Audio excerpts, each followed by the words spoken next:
जय राधा माधव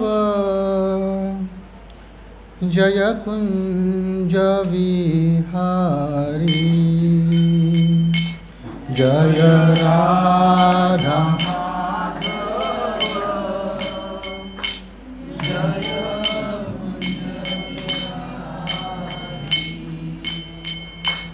जय राधा माधव जय कुंज विहारी।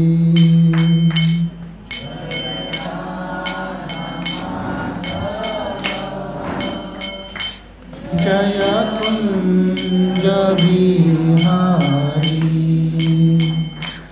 जय गोपी जनवल्लभ जय गिरिवरधारी। जय गोपी जनवल्लभ जय गिरिवरधारी। जय यशोदानंदन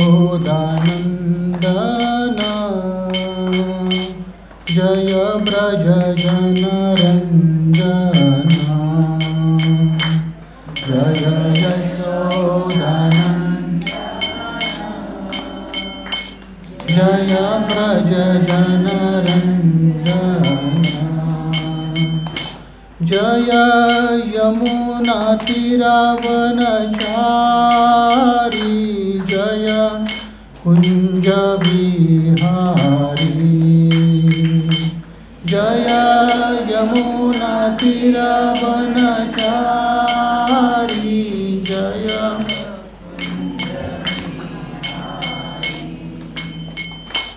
जय राधा माधव जय कुंज विहारी।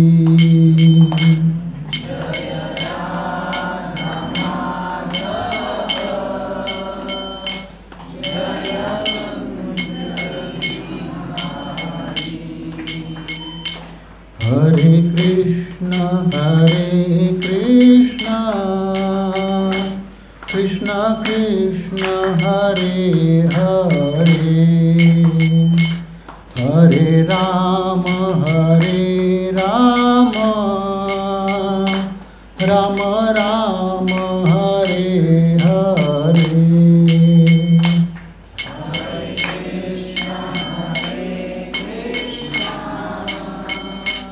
कृष्ण कृष्ण हरे हरे। हरे राम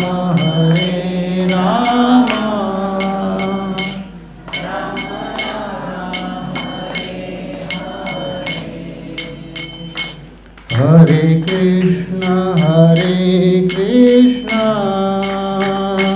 कृष्ण कृष्ण हरे हरे। हरे राम राम राम हरे हरे।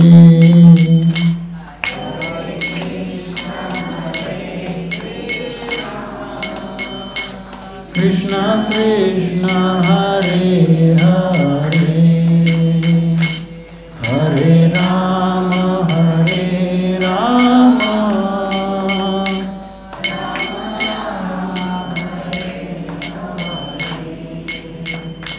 हरे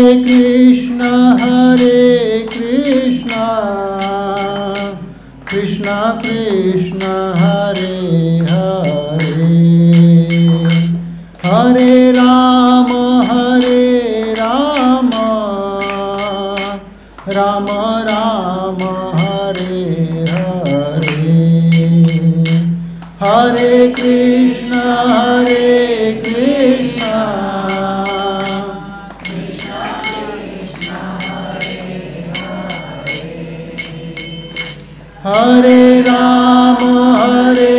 Ram Ram Ram Hare Hare.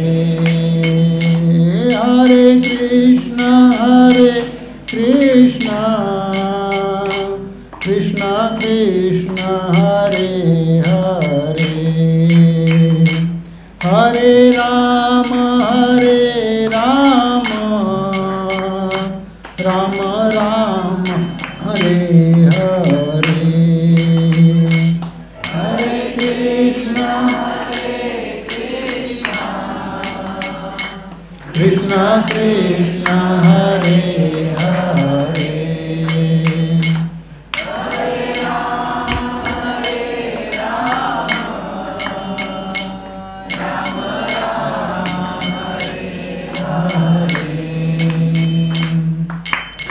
Hare Krishna Krishna Krishna Hare Hare, Hare Ram Ram Ram Hare Hare, Hare Krishna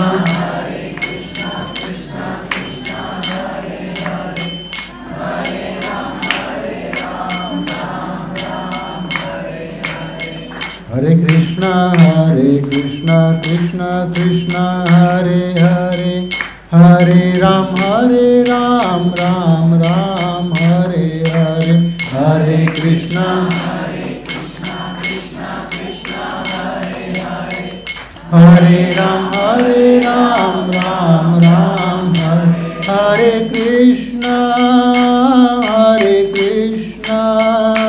Krishna Krishna Hare Hare, Hare Rama Rama Rama Hare Hare, Hare Krishna Krishna Krishna Hare Hare, Hare Rama Rama Rama Hare Hare, Jaya Radha Gopinath Radha Gopinath Radha Gopinath Radhe, Jaya Radha Gopinath Radha Gopinath Radhe, Jaya Vitthal Rakhumai Vitthal Rakhumai Vitthal Rakhumai, Jaya Vitthal Rakhumai, Jaya Vitthal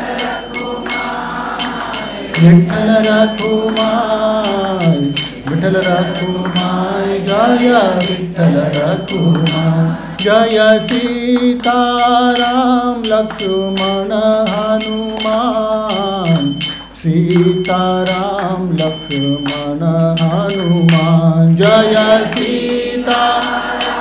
Lakshmana Hanuman, Sitaram Lakshmana Hanuman, Jaya Jagannatha Jagannatha Jagannatha, Jaya Jagannatha, Jaya Jagannatha Jagannatha, Jaya Jagannatha, Jaya Jagannatha Jagannatha, Baladeva Jaya Subhadra, Jaya Jagannatha, Baladeva Jaya Subhadra, Nitai Gaura Hari Bol, Hari Bol, Hari Bol, Nitai Gaura Hari Bol, Nitai Gaura Hari Bol, Hari Bol, Nitai Gaura Hari Bol, Jaya Jaya Prabhupada, Prabhupada, Prabhupada, Jaya Jaya Prabhupada, Jaya Jaya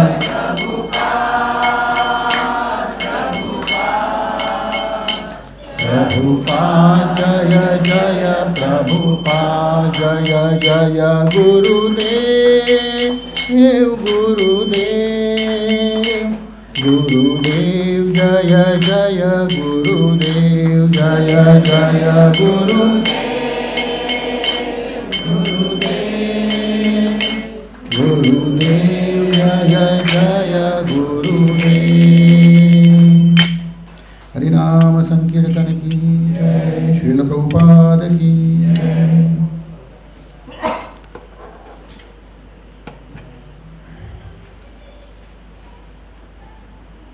ओम नमो भगवते वासुदेवाय,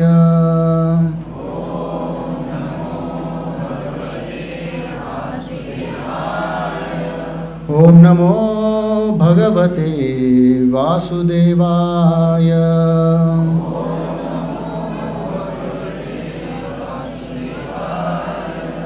ओम नमो भगवते वासुदेवाय।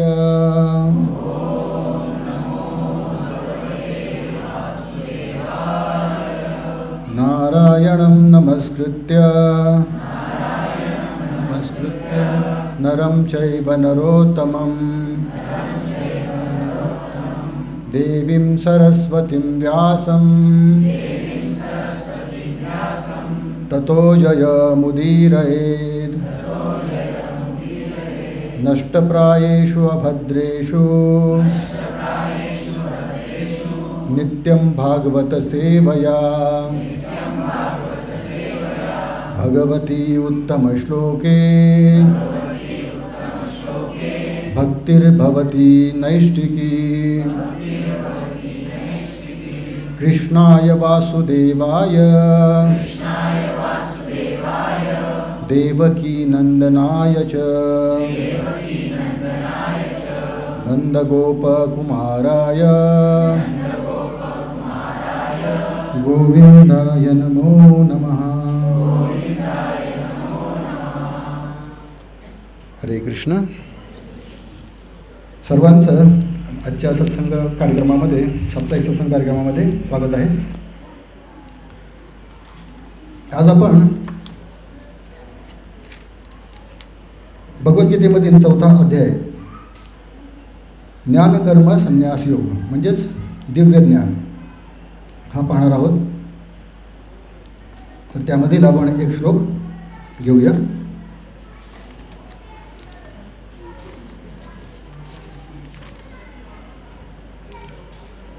मी अगोदर म्हणेन, माझ्या मागे तुम्ही म्हणायचं, जन्म कर्म च मे दिव्यम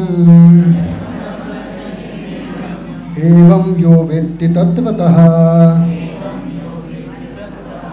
त्यक्त्वा देहं पुनर्जन्म नैति मामेति सो अर्जुन। जगन्नाथ बलदेव सुभद्रा मैया की। शब्दार्थ, भाषांतर तथा तात्पर्य ऐसी भक्तिवेदांत स्वामी श्रील प्रभुपाद द्वारा।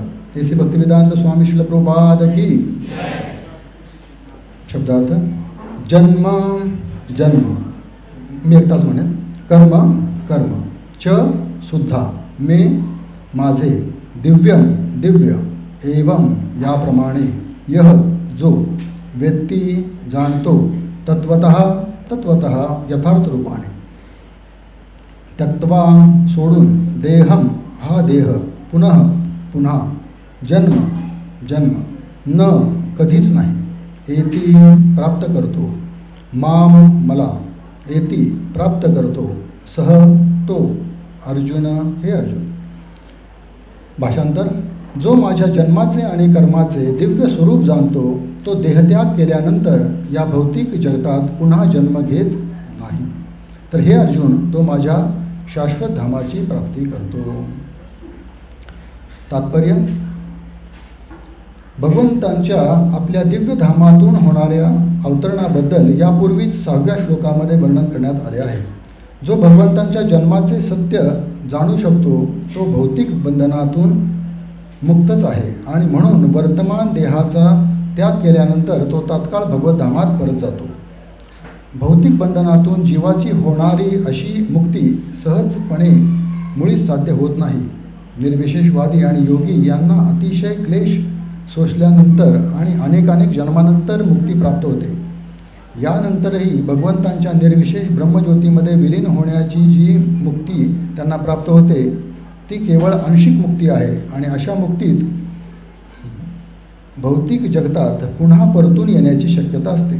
पण भक्ताला केवळ भगवंतांच्या शरीर आणि कर्माचे दिव्य स्वरूप जाणल्याने हे शरीर त्याग केल्यानंतर भगवद्धामाची प्राप्ती होते।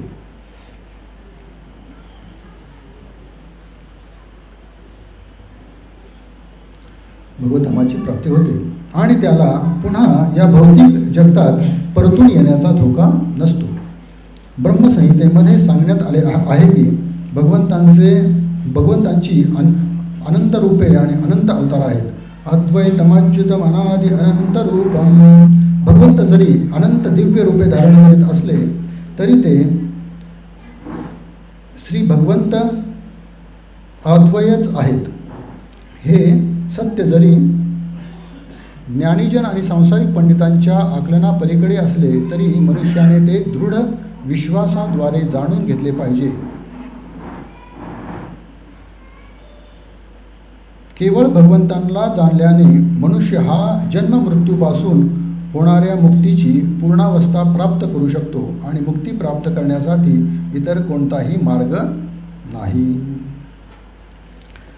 ओम ज्ञानतिमिरन्धस्य ज्ञानाञ्जनशलाकया चक्षुरुन्मिलितं येन तस्मै श्रीगुरवे नमः. श्रीचैतन्यमनोभीष्टं स्थापितं येन भूतले स्वयं रूपकदा मह्यं ददाति स्वपदान्तिकं. वन्देऽहं श्रीगुरु श्रीयुतपदकमलं श्रीगुरुं वैष्णवांश्च. श्रीरूपं साग्रजातं सहगणरघुनाथान्वितं तं सजीवं साद्वैतं सावधूतं परिजनसहितं कृष्णचैतन्यदेवं श्रीराधाकृष्णपदान् सहगणललिता श्रीविशाखान्वितांश्च. नमो ॐ विष्णुपादाय कृष्णप्रेष्ठाय भूतले श्रीमते भक्तिवेदान्त स्वामिनिति नामिने. नमस्ते सरस्वती देवे गौरवाणी प्रचारिणे निर्विशेष शून्यवादी पाश्चात्यदेशतारिणे. नमो महावदन्याय कृष्णप्रेमप्रदायते कृष्णाय कृष्णचैतन्य नामिने गौरात्विषे नमः. हे कृष्णा करुणा सिंधो दीनबंधो जगत्पते गोपेश गोपिकाकांत राधाकांत नमोस्तुते. तप्त कांचन गौरांगी श्रीराधे वृंदावनेश्वरी वृषभानुसुते देवी प्रणमामि हरिप्रिये. वाञ्छाकल्पतरुभ्यश्च कृपासिन्धुभ्य एव च पतितानां पावनेभ्यो वैष्णवेभ्यो नमो नमः. जय श्री कृष्ण चैतन्य प्रभु नित्यानंद श्री अद्वैत गदाधर श्रीवासादि गौरभक्तवृंद. हरे कृष्णा कृष्णा कृष्णा हरे राम राम राम हरे हरे. हरे कृष्णा कृष्णा कृष्णा हरे हरे. हरे राम राम राम हरे हरे. हरे कृष्णा कृष्णा कृष्णा हरे हरे. हरे राम राम राम हरे हरे. हरे कृष्ण. हरे कृष्ण. तर आजचा जो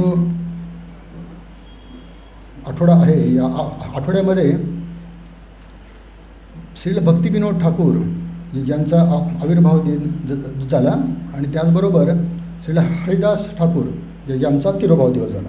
तर त्यामुळं आपण थोडं असं त्यांच्याबद्दल चर्चा करूया. एक 15-15 मिनटं त्यांच्याबद्दल बोलूया. तर श्री भक्तिविनोद ठाकूर हे कोण आहेत तर खूप श्रेष्ठ आचार्य आहेत. ते भगवंतांचे नित्य पार्षद आहेत. त्यांचे जे मूळ स्वरूप आहे ते आहेत कमल मंजिरी. हे मंजिरी काय असतात? मंजिरी भगवंतांच्या राधाकृष्णांच्या सेवेमध्ये ते निस्वार्थ भावनेने सेवा करत असतात. तर ते राधाराणींचे ललिता सखी ज्या आहेत त्यांच्या मार्गदर्शनाखाली कार्य करतात. कमल मंजिरी. तर इस्कॉन संस्था जी स्थापन झाली, इस्कॉन संस्थेचं स्थापना प्रभुपादांनी केली, पण त्याची जी रचना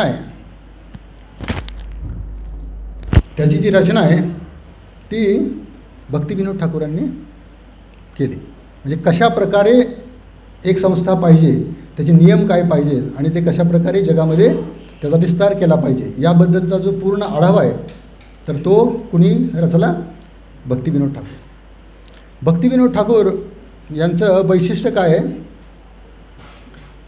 तर ते कमल मंजिरी तर आहेतच, परंतु त्यांनी जे चैतन्य महाप्रभूंपासून जी परंपरा चालत आली त्यामध्ये अपसंप्रदाय खूप स्थापन झाले. जवळपास 13 अपसंप्रदाय स्थापन झाले. आता 13 अपसंप्रदाय म्हणजे काय? अपसंप्रदाय म्हणजे ते म्हणताना हरे कृष्ण म्हणणार, पण वागताना वेगळ्या प्रकारे वागणार. मासे खाल्ले तरी चालते, मासा हा पाण्यातला जीव आहे, आणि पाणी पिलं तर चालतं, म्हणजे ते मासे पाण्यातला जीव चालतो. अशा प्रकारे किंवा त्यांच्या मनाला जे वाटेल ते नियम त्यांनी त्यामध्ये लागू केलेले. अशा प्रकारे अजूनसुद्धा ते संप्रदाय 13 संप्रदाय जे आहेत त्यांचं थोड्याफार प्रमाणामध्ये काही ठिकाणी ते चालू आहे. पण यांनी भक्तिविनोद ठाकूरांनी जो मध्वगौडीय संप्रदाय जो आहे त्याचे नियम काय आहेत आणि ते कशा प्रकारे आपण फॉलो केलं पाहिजे, तर ते त्यांनी सविस्तर पुस्तकामध्ये लिहून त्याची स्थापना केली. तर त्यामुळं भक्तिविनोद ठाकूर हे खूप महत्त्वाचे आचार्य आहेत. त्यांनी जे म्हणतो ना आपल्या ह्या गौडीय संप्रदायाला एक चालना दिली, आणि त्यांनी तो खूप दृढपणे स्थापन केला. आणि त्यांचे जे पुत्र आहेत भक्ती सिद्धांत सरस्वती ठाकूर, त्यांनी पूर्ण भारतामध्ये त्याचा प्रचार केला. त्यांनी 65 मठ स्थापन केले पूर्ण भारतामध्ये. तर हे जे आहेत भक्ती विनोद ठाकूर हे त्यावेळचे मॅजिस्ट्रेट होते, डिस्ट्रिक्ट कलेक्टर म्हणतो ना, तर ते होते डिस्ट्रिक्ट मॅजिस्ट्रेट. तर ते त्यावेळचं इंग्रजांच्या काळातलं ते सगळ्यात मोठं पद होतं. ते त्याच्यावरची भारतीय लोकांना कोणालाच पद देत नव्हते. बाकीची वरची पद आहेत ते इंग्रज लोक घ्यायचे, तिथंपर्यंतच ते आपल्या भारतीय लोकांना पद द्यायचे. त्यांचं वैशिष्ट्य काय होतं, तर ते एखादी केस जर निर्णय कुठला द्यायचा म्हटला तर ते 5 मिनटामध्ये ती कुठली पण केस सॉल्व करायची. ज्या केसला 2-2 वर्ष लागायची तर ते 5 मिनटामध्ये त्याचा निर्णय द्यायचे, आणि ते पुढच्या व्यक्तीलासुद्धा मान्य असायचं. तर ते सगळ्यात महत्त्वाचं आहे. त्यांनी त्यांच्या काळामध्ये खूप सारे गीत लिहिलेत, वैष्णव गीत आहेत ना, वैष्णव सॉंग्स. तर ते त्यांनी खूप महत्त्वाचे आणि जे तत्त्वाला पकडून जे आहेत ना त्या प्रकारे लिहिलेले आहेत. म्हणजे आपण किती जे आपली बुद्धी आहे, आपलं मन आहे, हे किती त्यामध्ये तीव्रतेने लावलं पाहिजे हे त्यांच्या जे वैष्णव गीत आहेत ना त्यांच्या गीतांमध्ये आपल्याला आढळतं. त्याचबरोबर त्यांचं 2 लीला फक्त आपण बघू, कारण आपल्याकडे वेळ कमी आहे. 2 लीला बघूया. त्यामध्ये एक लीला आहे की त्या काळामध्ये एक वडाचं झाड होतं, आणि त्या झाडावरती ब्रह्मराक्षस होता. आणि तो ब्रह्मराक्षस काय करायचा, त्या झाडाखाली रात्रीच्या वेळी जो येईल त्याला तो संपून टाकायचा. फक्त त्याची हाडं राहायची, तो व्यक्ती मरून जायचा. असं ते ठिकाण होतं. तर त्यावेळी इंग्रजांनीसुद्धा तिथं काही सैन्य पाठवलं, त्यांचे पोलीस पाठवले, पण ते पोलीससुद्धा मरण पावले. मग त्यावेळी त्यांना चिंता पडली की या ठिकाणाचं कसं आपण त्या ठिकाणाचं हे करायचं, बदल करायचा, आणि तिथली जी वाईट त्याची ताकद आहे, त्याची शक्ती आहे, ती कशी कमी करायची. त्यावेळी भक्तिसिद्धांत सरस्वती ठाकूर म्हणाले की मी स्वतः तिथं जाईन आणि तिथले जे काही वाईट शक्तीचा तिथं प्रभाव आहे, त्या ब्रह्मराक्षसाचा जो प्रभाव आहे तो मी नष्ट करीन. त्यावेळी त्यांनी काय केलं, आपली जी शास्त्र आहे श्रीमद भागवतममध्ये दुमदुभी है ना, आणि दुमदुकारी यांची कथा आहे ना, गोकर्ण. आणि त्या कथेमध्ये काय आहे, तर ते 7 दिवस ज्यावेळी भागवत सांगतात त्यावेळी तो दुमदुकारी काय होतो, मुक्त होतो है ना, दुमदुभी. तर तो मुक्त होतो. तर हे आपल्याला भागवतामध्ये माहिती आहे.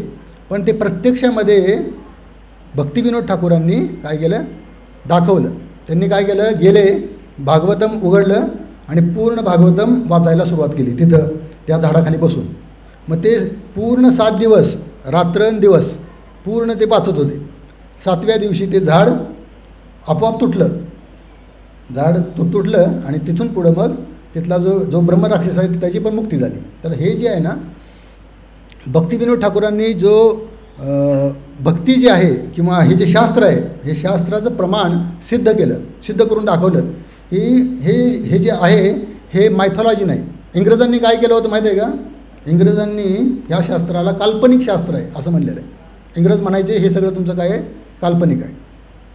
तर ते त्यांनी सिद्ध करून दाखवलं की हे काल्पनिक नाही, तर हे सत्य आहे आणि याचा वापर जर केला तर त्यामधून तुम्ही दिव्य कार्य करू शकता, जे सामान्य लोकांना कोणाला शक्य नाही.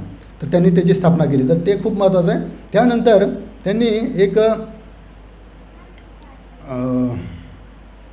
विश्वरूप,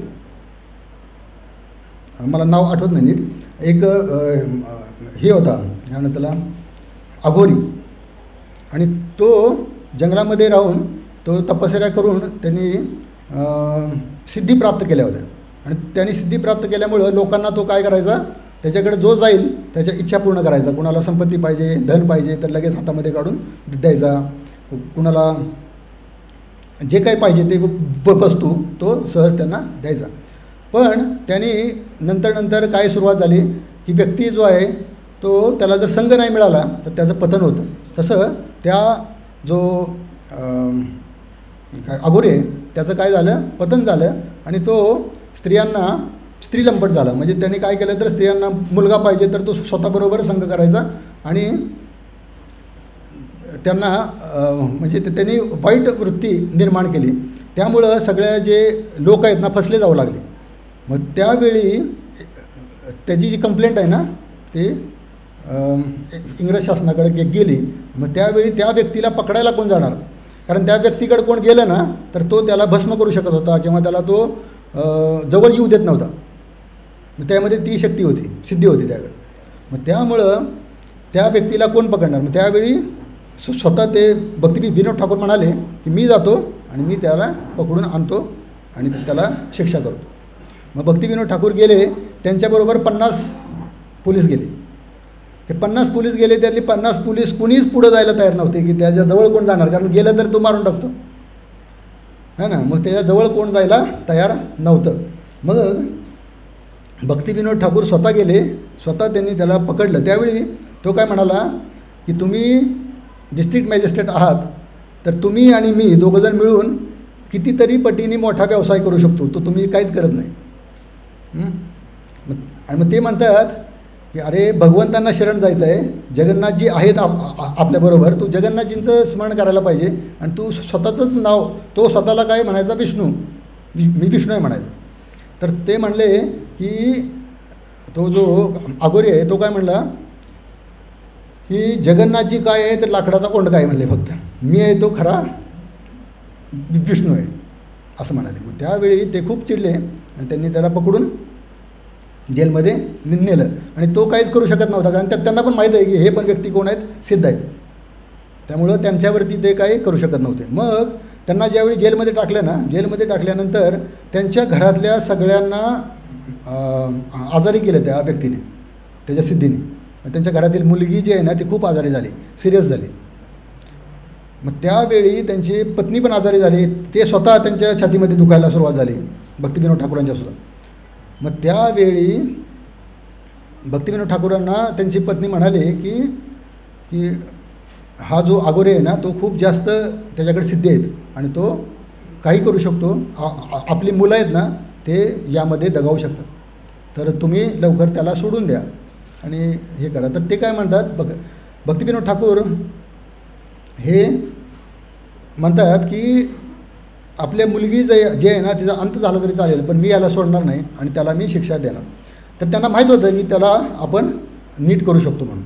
मग त्यांनी काय केलं, दुसऱ्या दिवशी त्यांची एक टीम होती, त्यांनी ठरवलं की त्याची जी सगळी शक्ती आहे ती कशामध्ये, त्याच्या केसामध्ये, त्याची केस आपण कट करायची आणि मग त्याची शक्ती कमी होईल. मग तिथल्या इंग्रजांनी जे आहे ना त्यांनी त्याचे केस त्याचे कट केले आणि मग त्याचं सगळी शक्ती कमी झाली आणि त्याची जेवढी शक्ती कमी झाली की तो तिथं 2-3 दिवसामध्येच मृत्यू पावला. तर सगळ्यात महत्त्वाची गोष्ट काय सांगायची आहे तर विनोद ठाकूर हे एवढे श्रेष्ठ वैष्णव आहेत की त्यांनी नुसतं जे आपलं जे शास्त्र आहे ते तर त्यांनी सर्व सांगितलंच, नीट प्रस्थापित केलं, त्याचबरोबर त्यांनी जी परंपरा आहे त्याचं महत्त्व समजून दिलं आणि हे जे 13 अपसंप्रदाय आहेत त्यांना पूर्णपणे नेस्तनाबूत केलं. म्हणजे त्यांनी वर तोंड काढलं नाही अजूनसुद्धा. म्हणजे एवढं त्यांनी त्यामध्ये हा जो आपला ब्रह्ममाध्व गौडीय संप्रदाय आहे तो त्याची स्थापना केली. त्यांनी जवळपास 100 ग्रंथ लिहिलेत. तर त्यांचं म्हणजे ते सामान्य नाहीत. प्रभुपादांनी 80 लिहिलेत, त्यांनी 100 ग्रंथ लिहिले. तर ते जे आहे ना ते खूप दिव्य व्यक्ती आहेत आणि त्यांचीच कृपा आहे. आणि त्यांनी भाकीत केलं होतं की माझ्या अजून थोड्या दिवसांनी एक व्यक्ती येईल आणि तो पूर्ण जगामध्ये हे ज्ञान प्रसार करेल. तर हे जे आहेत भक्तिविनोद ठाकूर हे खूप श्रेष्ठ व्यक्ती आहेत. भक्तिविनोद ठाकूर की जय. आता आपण थोडंसं एक 10 मिनिट नामाचार्य श्री हरिदास ठाकूर यांच्याबद्दलचं थोडं एक 10 मिनिट चर्चा करूया. हरिदास ठाकूर हे कोण आहेत? ब्रह्मदेव. हां, ब्रह्मदेव हे बुद्धीचे दैवत आहेत. त्यांचं शरीर जे आहे ना ते काय आहे? पूर्णपणे बुद्धीने बनलेलं. तरीसुद्धा ते भ्रमित झाले होते ब्रह्मविमोहन लीलेमध्ये आणि ते भगवंतांना जाणू शकले नाही. त्यामुळं त्याचं पश्चाताप म्हणून त्यांनी काय केलं तर हरिदास ठाकूर म्हणून जन्म घेतला. आणि तो जो त्यांनी जन्म जो घेतला ना तो त्यांनी मुस्लिम कुळामध्ये जन्म घेतला. तर बघा ब्रह्मदेवाने सुद्धा मुस्लिम कुळामध्ये जन्म घेतला की स्वतःला पतित, मी खूप पतित आहे हे स्वतःला समजावं म्हणून त्यांनी जन्म कुठं घेतला तर मुस्लिम कुळामध्ये घेतला. आणि त्यांनी रोज 192 माळा जप करायचं प्रण केला. मग ते रोज किती करायचे? 192 माळा जप करायचे. 192 माळा जप म्हणजे जवळपास त्यांना किती तास लागायचे? 22 तास. 22 तास जप करायचे. 2 तासामध्ये त्यांचे सर्व बाकीचे विधी करून परत 22 तास जप करायचे. तर हे ना हे काही सामान्य व्यक्ती कोणी करू शकत नाही, त्याला भगवंतांची कृपाच लागते. तर त्यांच्याबद्दलच्या 2 लीला आपण पाहूया. तर त्यामधली एक लीला आहे, त्यामध्ये लक्षहीरा म्हणून एक कोण होतं? एक वेश्या स्त्री होती आणि त्या स्त्रीला तिथल्या राजाने सांगितलं होतं. त्या राजाचं नाव होतं राम खान काय रामदास खान. हां, रामदास खान. तर रामदास खान नाव होतं. त्या राजाने काय केलं की हा जो म्हणजे हे जे हरिदास ठाकूर आहेत हे मुस्लिम असून हिंदू भगवंताचं नाव घेत आहेत किंवा हरे कृष्ण महामंत्र म्हणत आहेत, यामुळं त्यांनी काय केलं की त्यांचं हा व्यक्ती योग्य नाही असं त्यांना दाखवायचं होतं समाजापुढं. म्हणून त्यांनी लक्षहीरा नावाच्या वेश्या स्त्रीला तिथं पाठवलं आणि सांगितलं की तू जाऊन त्याचं पतन कर आणि मग आपण सगळ्यांसमोर ते उघड करू असं. मग ते लक्षहीरा नावाची जी स्त्री आहे ती तिथं गेली आणि ती रोज रात्री जायची आणि त्यांना म्हणायची की माझी इच्छा आहे की तो तुमच्याबरोबर संग करायचा. मग हरिदास ठाकूर म्हणायचे ठीक आहे, माझं रोजचा विधी आहे हे हरिनाम घ्यायचा, तो हरिनाम घ्यायचं झालं की मी तुमची इच्छा पूर्ण. मग ते म्हणायचे तुम्ही तोपर्यंत थांबा. मग ते तिथं थांबायचे आणि हे हरिनाम घेत राहायचे. ते काय करायचे? हरे कृष्ण कृष्ण कृष्ण हरे हरे, हरे राम राम राम हरे हरे असा जप चालूच ठेवायचे. त्यावेळी त्या लक्षहीराने काय केलं तर बघितलं की त्यांच्या दारातली जी तुलसी महाराणी आहेत ना त्या थोड्याशा सुकलेल्या आहेत. त्या ठिकाणी त्यांनी थोडंसं ते जे पुण्य त्यांचं जे नाव आहे ना कानावरती पडलं शुद्ध भक्ताच्या मुखामधून, ते त्यांच्या कानावरती पडल्यामुळं त्यांच्यामध्ये शुद्ध चेतना निर्माण झाली आणि त्यांनी काय केलं तर तुलसी महाराणींना जल अर्पण केलं. हे कशासाठी? तर ते सुकायला लागलेत म्हणून. तर ते एक त्यांचं पुण्य झालं आणि त्यांच्या कानावरती शुद्ध हरिनाम पडत होतं. असं ते 2 दिवस सलग आल्या. त्या रात्री यायच्या, परत सकाळी निघून जायचं, परत रात्री यायचं, थांबायचं रात्रभर. ह्यांचं हरिनाम काही संपत नव्हतं, परत जायचं. असं त्यांचं 48 तासानंतर त्यांच्यामध्ये स्वतःच त्यांना वाईट वाटायला लागलं की मी अशा शुद्ध भक्ताला पतित करण्याचा प्रयत्न करते, तर मी आता त्यांना शरण जायला पाहिजे. म्हणून ते मग काय करतात, त्यांच्यासमोर दंडवत करतात आणि त्यांना शरण जाऊन रडतात आणि त्यांना म्हणतात की मी खूप वाईट विचाराने तुमच्याकडे आले होते, तर मला तुम्ही आता तुमची कृपा प्रदान करा आणि मी आता माझे जे सवयी आहेत किंवा वाईट माझा स्वभाव आहे तो मी आता सोडणार आणि मी पूर्णपणे भगवंतांच्या नामामध्ये मग्न होणार. तर तुम्ही मला काय करा तर तुमची कृपा द्या. मग त्यानंतर हरिदास ठाकूरांनी त्यांना त्यांचे दीक्षा दिली आणि ते त्यासुद्धा कायम जप करत राहिल्या. तर ही जी आहे ना, ही हरिदास ठाकूरांची खूप मोठी हे आहे, काय म्हणतात त्यांचं, कृपा पण आहे आणि त्याच्यामध्ये ते सामर्थ्य आहे की एखाद्या पतित व्यक्तीलासुद्धा ते सहज त्यांचा उद्धार करू शकतात. त्याचबरोबर दुसरी एक कथा आहे की त्यानंतर काय झालं, त्यानंतर तो जो रामदास खान जो आहे त्यांनी ठरवलं की ह्याने तर त्या वेश्यास्त्रीलासुद्धा परिवर्तित केलं, मग आता ह्याला आपण शिक्षा दिली पाहिजे की हा मुस्लिम आहे आणि तो हरीचं नाव घेतो आहे ना, तर हे त्यांनी घ्यायचं बंद केलं पाहिजे, नाहीतर त्याला 22 बाजारामध्ये मारायचं. हे 22 बाजारामध्ये मारण्याची प्रथा जी आहे ना, त्यांची शिक्षाची प्रथा होती. म्हणजे काय आहे, तर एखाद्या व्यक्तीला जर समजा एखादा व्यक्ती गुन्हा कबूल करत नसला तर त्याला ते काय करायचे, त्या बाजारांमध्ये नेऊन फटके मारायचे आणि फटके मारल्यानंतर 4-5 चौकामध्ये, बाजार म्हणजे 4-5 चौक, ह्या 4-5 चौकामध्ये त्याला मारलं ना की तो व्यक्ती आपोआपच कबूल व्हायचा आणि म्हणायचा की मी काही केलेलं असलं तर तो मान्य करायचा, किंवा मरणाच्या भीतीने केलेलं नसलं तरी मान्य करायचं. तर ते अशा प्रकारे त्यांची ती शिक्षा होती. तर ते हरिदास ठाकूरांना सांगितलं होतं की त्यांना पण ती शिक्षा द्या, फटके मारायची, आणि मग ते हरिनाम सोडतील. मग त्यांना ते मारत राहिले. त्यांनी 22च्या 22 बाजारामध्ये त्यांना मारलं आणि 22च्या 22 बाजारामध्ये फटके मारल्यानंतर सुद्धा त्यांना काही झालं नाही. मग ते म्हणले की हे 22 म्हणजे 5-6 बाजारामध्ये मारल्यानंतर माणूस मरणाच्या गतीला जातो, तर हे 22 बाजारामध्ये फटके मारूनसुद्धा काही झालं नाही.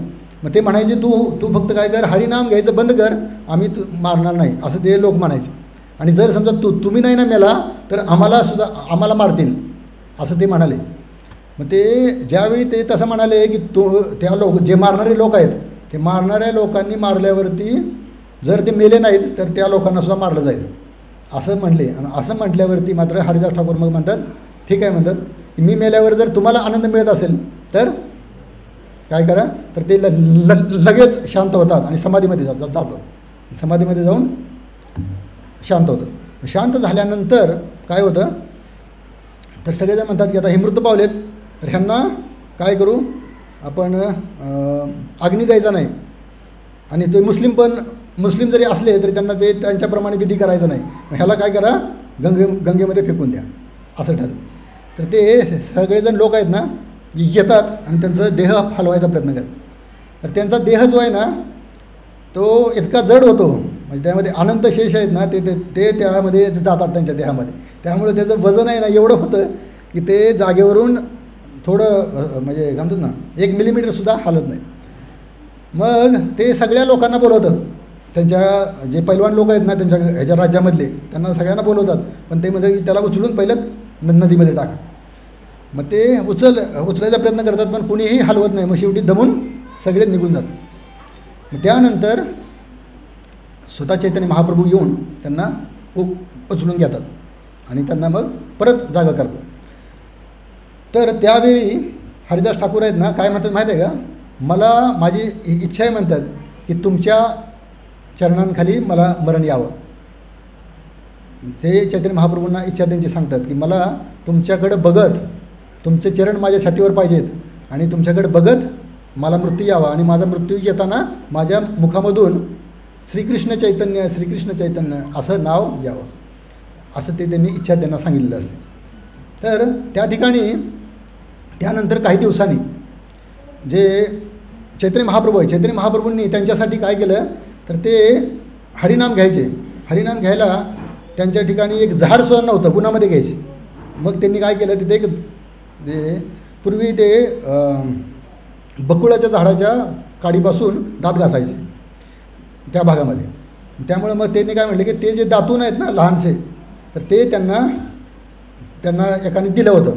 ते त्यांनी घेतलं आणि ते जे काडी आहे ना बकुळाची ती त्या जमिनीमध्ये लावली. जमिनीमध्ये लावल्यावरती 5 मिनिटाच्या आत तिथं मोठं बकुळ तयार झालं, बकुळाचं झाड तयार झालं. बकुळाचं झाड खूप मोठं असतं, आंब्याच्या झाडासारखं असतं, खूप मोठं झाड असतं. तर ते झाड तयार झालं आणि त्या झाडाखाली हे हरिदास ठाकूर काय करायचे, तर ते झाड जे आहे ते अजूनसुद्धा आहे. त्याला आता काय म्हणतात, सिद्ध बकुळ. तर ते सिद्ध बकुळ जे आहे ना त्याचं वैशिष्ट्य काय आहे, तर हरिदास ठाकूरांच्या नंतर बऱ्याच कालावधीनंतर तिथं एक जे राजा आहेत प्रतापरुद्र महाराजांच्याच ह्याच्यामध्ये वंशामध्ये, त्यांनीच काय केलं की त्यांनी म्हणाले की ते बकुळा झाड खूप चांगलं आहे आणि त्याच्यापासून आपण जगन्नाथजी बनवूया, जगन्नाथजींचं रथ बनवूया. बरं, रथ बनवूया म्हणाले. मग ते रथ बनण्यासाठी त्याचं लाकूड चांगलं आहे म्हणाले. मग ते लाकूड ते जे झाड आहे ना त्यामुळे तोडायला लागणार. मग त्यांनी काय केलं तर आज ठरवलं की तोडायचं. मग तिथलं सगळ्यांनी सांगितलं की तोडू नका, कारण हे स्वतः चैतन्य महाप्रभूंनी लावलेलं झाड आहे आणि इथं हरिदास ठाकूरांनी साधना केलेली आहे, तर त्यामुळे तुम्ही ते झाड हे नका करू, तोडू नका. त्यावेळी तरीसुद्धा ते म्हणाले नाही तोडणारच. मग त्यावेळी ते सैनिकांना त्यांनी पाठवलं आणि त्यांना ते तिथं झाड तोडायला ते दुसऱ्या दिवशी गेले. दुसऱ्या दिवशी गेल्यावर बघितलं तर आतमधून ते झाड पूर्ण पोकळ झालं, म्हणजे आतमध्ये लाकूड राहिलंच नाही, फक्त सालच राहिली वर, आतमधून ते पूर्ण पोकळ झालं. मग ते म्हणले ह्या झाडाला तोडून काय फायदा आहे. मग ते आत्तासुद्धा ते झाड तसंच आहे की ते झाड आतमधून पोकळ आहे आणि फक्त साल आहे. तर हे महत्त्वाचं आहे की हे जे झाड हे त्याचं वैशिष्ट्य आहे की जे जिथं साधना म्हणजे ती जी त्यांची साधनास्थळे ती त्यांच्या साधनेमुळं एवढी पवित्र झालेली आहे आणि त्यांना चैतन्य महाप्रभूंची सुद्धा आशीर्वाद आहे. तर त्यामध्ये 1-2 मिनटामध्ये त्यांचा जो शेवटचा जो क्षण आहे तो आपण थोडंसं चर्चा करू. तर त्यामध्ये चैतन्य महाप्रभू त्यांच्या जवळ येतात आणि ते चैतन्य महाप्रभूंना म्हणतात की तुम्हाला बघतच मला माझं शरीर सोडायचं आहे. मग ते चैतन्य महाप्रभू त्यांच्या इच्छेप्रमाणे त्यांच्या छातीवरती पाय ठेवतात आणि ते चैतन्य महाप्रभूंकडे बघत बघत काय म्हणतात, श्रीकृष्ण चैतन्य, श्रीकृष्ण चैतन्य, श्रीकृष्ण चैतन्य, म्हणजे श्रीकृष्ण चैतन्य म्हणत म्हणत प्राण सोडतात. तर हे खूप दिव्य आहे. तर त्यावेळी तिथले जे सगळे भक्त होते ना ते सगळे भक्त काय करतात तर त्यांना भीष्मदेवांची आठवण होती आणि त्यावेळी ते भीष्मांचे जी लीला आहे की त्यांना भगवंतांना समोर असताना देह सोडला त्यांनी आणि त्यांना जे इच्छामरण होतं ते इच्छामरणाचा त्यांनी योग्य वापर केला. त्याचप्रमाणे हरिदास ठाकूरांनी सुद्धा त्यांची जी इच्छा होती त्याप्रमाणे भगवंतांनी ती पूर्ण केली आणि त्याच पद्धतीने त्यांची मुक्तता केली. तर हे जे हरिदास ठाकूर आहेत तर यांच्याबद्दलचं आपल्याला त्यांची लीला आपण पाहिली. श्रीला नामाचार्य श्री हरिदास ठाकूर की जय. ठीक आहे. तर आपण आजचा जो आपला विषय आहे त्यावरती येऊया. आजचा विषय आहे दिव्य ज्ञान.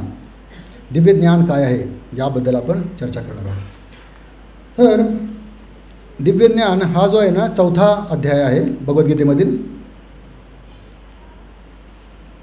त्यामध्ये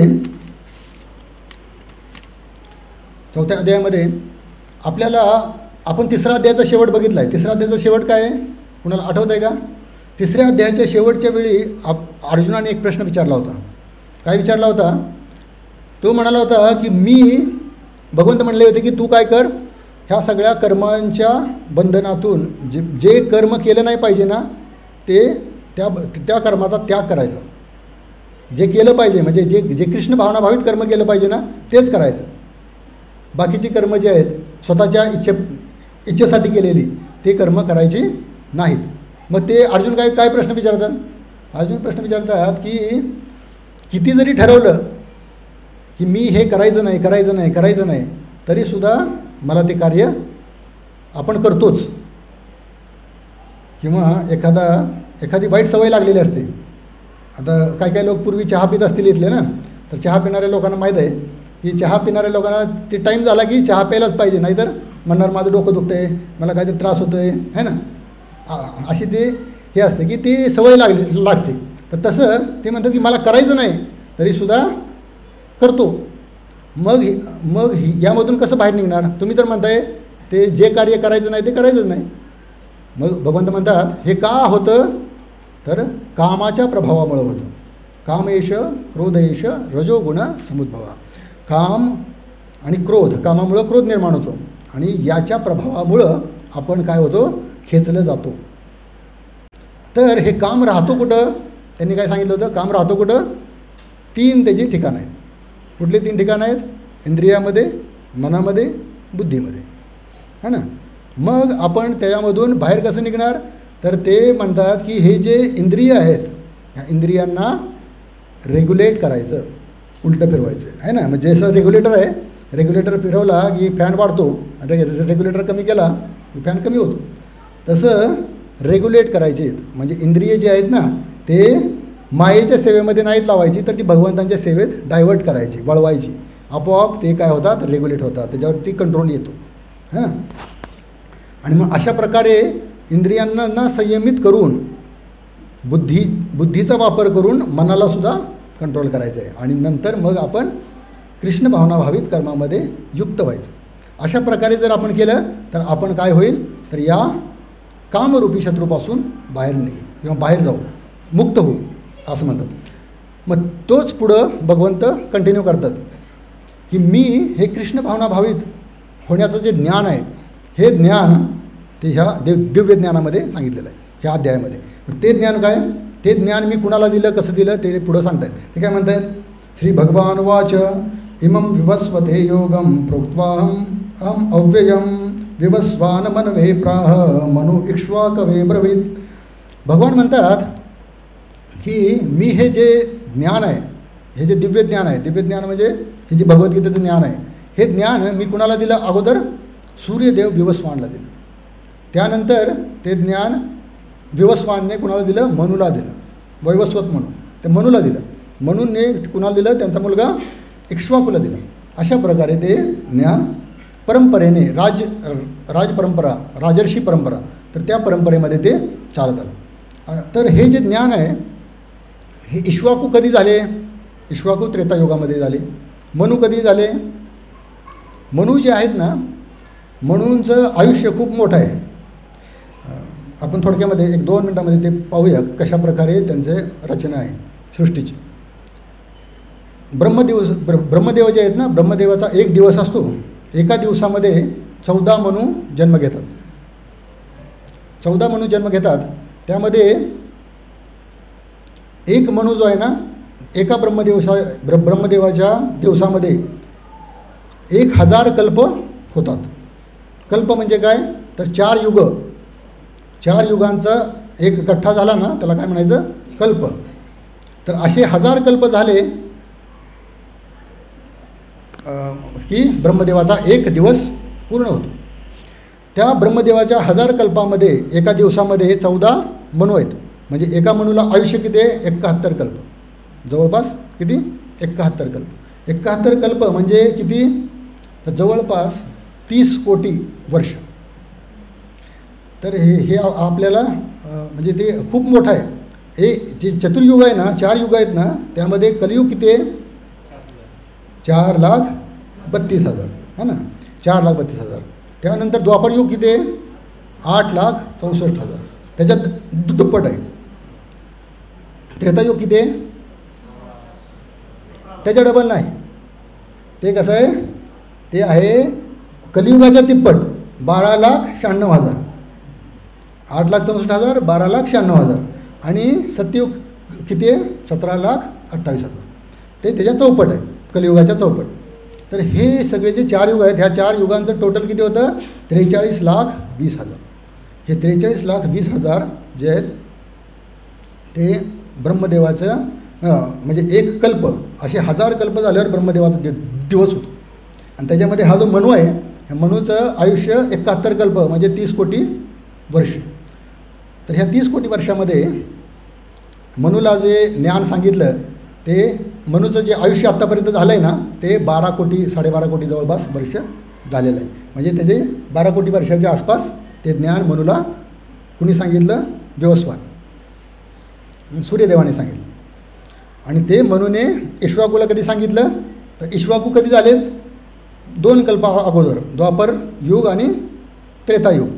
त्रेतायुगाच्या सुरुवातीला, म्हणजे हे द्वापरयुग किती आहे, 8,64,000 आणि हे 12,96,000. म्हणजे 12 आणि 8 20, अंदाजे 20 लाख वर्ष अगोदर हे ज्ञान सांगितलेलं आहे. तर आपल्याला हे माहीत पाहिजे, हे फक्त माहितीसाठी म्हणून आपल्याला माहीत पाहिजे की हे जे आहे हे कशा प्रकारे त्याचं कालावधी आहे. आणि याचं वर्णन जे आहे ते आपल्याला आपल्या भगवद्गीतेमध्ये तर आढळते, त्याचबरोबर भागवतामध्ये सुद्धा त्याचं डिटेलमध्ये वर्णन आहे. ठीक आहे. तर त्यानंतर दुसऱ्या श्लोकामध्ये भगवंत म्हणतात, एवं परंपरा प्राप्तम राजर्षो विदुः सकालेने महता योगो नष्ट परंतपः. ही जी परंपरा आहे, राजर्षींची परंपरा, ही परंपरा काय झाली तर काही काळानंतर लुप्त झाली, नष्ट झाली. का बरं नष्ट झाली? नष्ट कधी होतं ज्ञान? नष्ट कधी होतं? तर आता मी तुम्हाला सांगितलं, तुम्ही जर कुणाला नाही सांगितलं तर ते पुढच्याला पोचेल का? नाही पोचेल. म्हणजे प्रत्येक व्यक्तीने जे ज्ञान मिळाले ते ज्ञान दुसऱ्याला द्यायला पाहिजे. ते ज्ञान दुसऱ्याला दिल्यावरती काय होणार तर तुमचं पण ज्ञान वाढणार, तेज होणार, त्याला धार येणार आणि पुढच्याला ते ज्ञान जाणार. मग आपलं ते कर्तव्य आहे की आपण आपल्याला जे ज्ञान दिलं आहे ते आपण दुसऱ्याला द्यायचं आहे. आणि भारतामध्ये जन्माला आलेल्या व्यक्तीला तर ते चैतन्य महाप्रभूंनी दिलेला आदेश आहे, है ना. भारतभूमी ते जन्म व्हायले जात, जन्म सार्थक करी कर परोपकार कर. आणि परोपकार कसा करणार? जे ज्ञान त्यांनी दिलं आहे ते त्यांनी जार देख तारकः कृष्ण उपदेश, जो भेटेल त्याला काय करायचं आहे? कृष्णाचा उपदेश द्यायचा आहे. मग हा आपल्याला आपल्या परंपरेमध्ये सांगितले, चैतन्य महाप्रभूंनी सांगितले काय करायचं आहे तर ज्ञान द्यायचं आहे. तुम्ही स्वतःला फक्त ज्ञान तुमच्याजवळ ठेवायचं नाही, तर दुसऱ्याला सांगायचं. तर हे जे आहे हे परंपरेचं वैशिष्ट्य आहे. तर ही परंपरा नष्ट झाली. आपली परंपरा, आपण जे ज्ञान घेतो आहे ही परंपरा कुठली आहे? काय नाव आहे आपल्या परंपरेचं? मगाशी आपण ब्रह्म मध्व गौडीय संप्रदाय, है ना. म्हणजे ब्रह्मदेवांपासून आलेली परंपरा. तसं सामवेदामध्ये 4 परंपरा सांगितलेल्या आहेत. त्या 4 परंपरा कुठल्या आहेत? ब्रह्मा परंपरा, रुद्र परंपरा, श्री परंपरा, कुमार परंपरा. बरोबर. तर ह्या जे 4 परंपरा आहेत त्यामधील आपण कुठल्या परंपरेमध्ये? ब्रह्म परंपरेमध्ये. ब्रह्म माध्वाचार्यांच्या आपण परंपरेमध्ये आलेलो आहे, म्हणजे माध्वाचार्य त्यामध्ये आहेत. त्यामुळं ब्रह्म, माध्व, गौडीय, चैतन्य महाप्रभू आलेले आहेत त्यामुळं गौडीय. ते बंगाल देशाला गौडीय म्हणतात म्हणून गौडीय आणि संप्रदाय, गौडीय संप्रदाय तोच पुढं आलेला आहे. तर या ठिकाणी वेगळा संप्रदाय आहे. हे जे 4 संप्रदाय सोडून राजर्षींचा संप्रदाय जो आहे तो मात्र विवस्वांपासून चालू झालेला आहे आणि तो संप्रदाय नष्ट झाला असं म्हणलेलं आहे काळाच्या प्रभावाने. तो नष्ट झाल्यामुळं ते काय म्हणतात पुढच्या श्लोकामध्ये, स एवाय मया तेद्य योग प्रोक्त पुरातनः भक्तोऽसि मे सखा चेती रहस्यम हे तद उत्तमम. ते म्हणतात की मी हे ज्ञान तुला देतो. का देतो तर तू माझा कोण आहेस?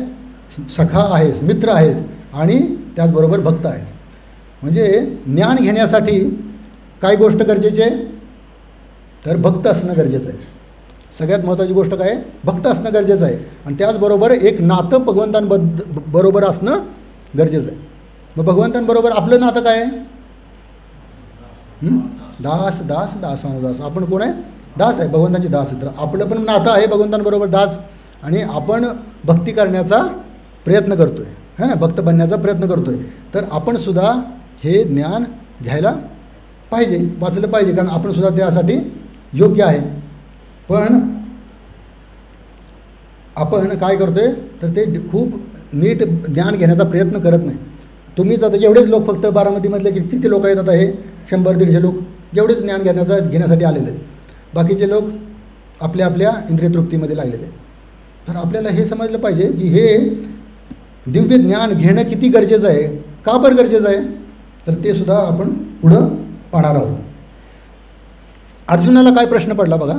यानंतर जे हे भगवंतांनी ज्यावेळी सांगितलं की मी हे ज्ञान तुला सांगतोय, तर ते त्यावेळी अर्जुनांनी लगेच म्हणाला की तुम्ही मला सांगताय की तुम्ही हे ज्ञान सूर्यदेवाला सांगितलं. सूर्यदेव तर खूप अगोदरचे आहेत. मनु महाराजच करोडो वर्ष आधीचे आहेत, मग सूर्यदेव किती आधीचे आहेत, है ना.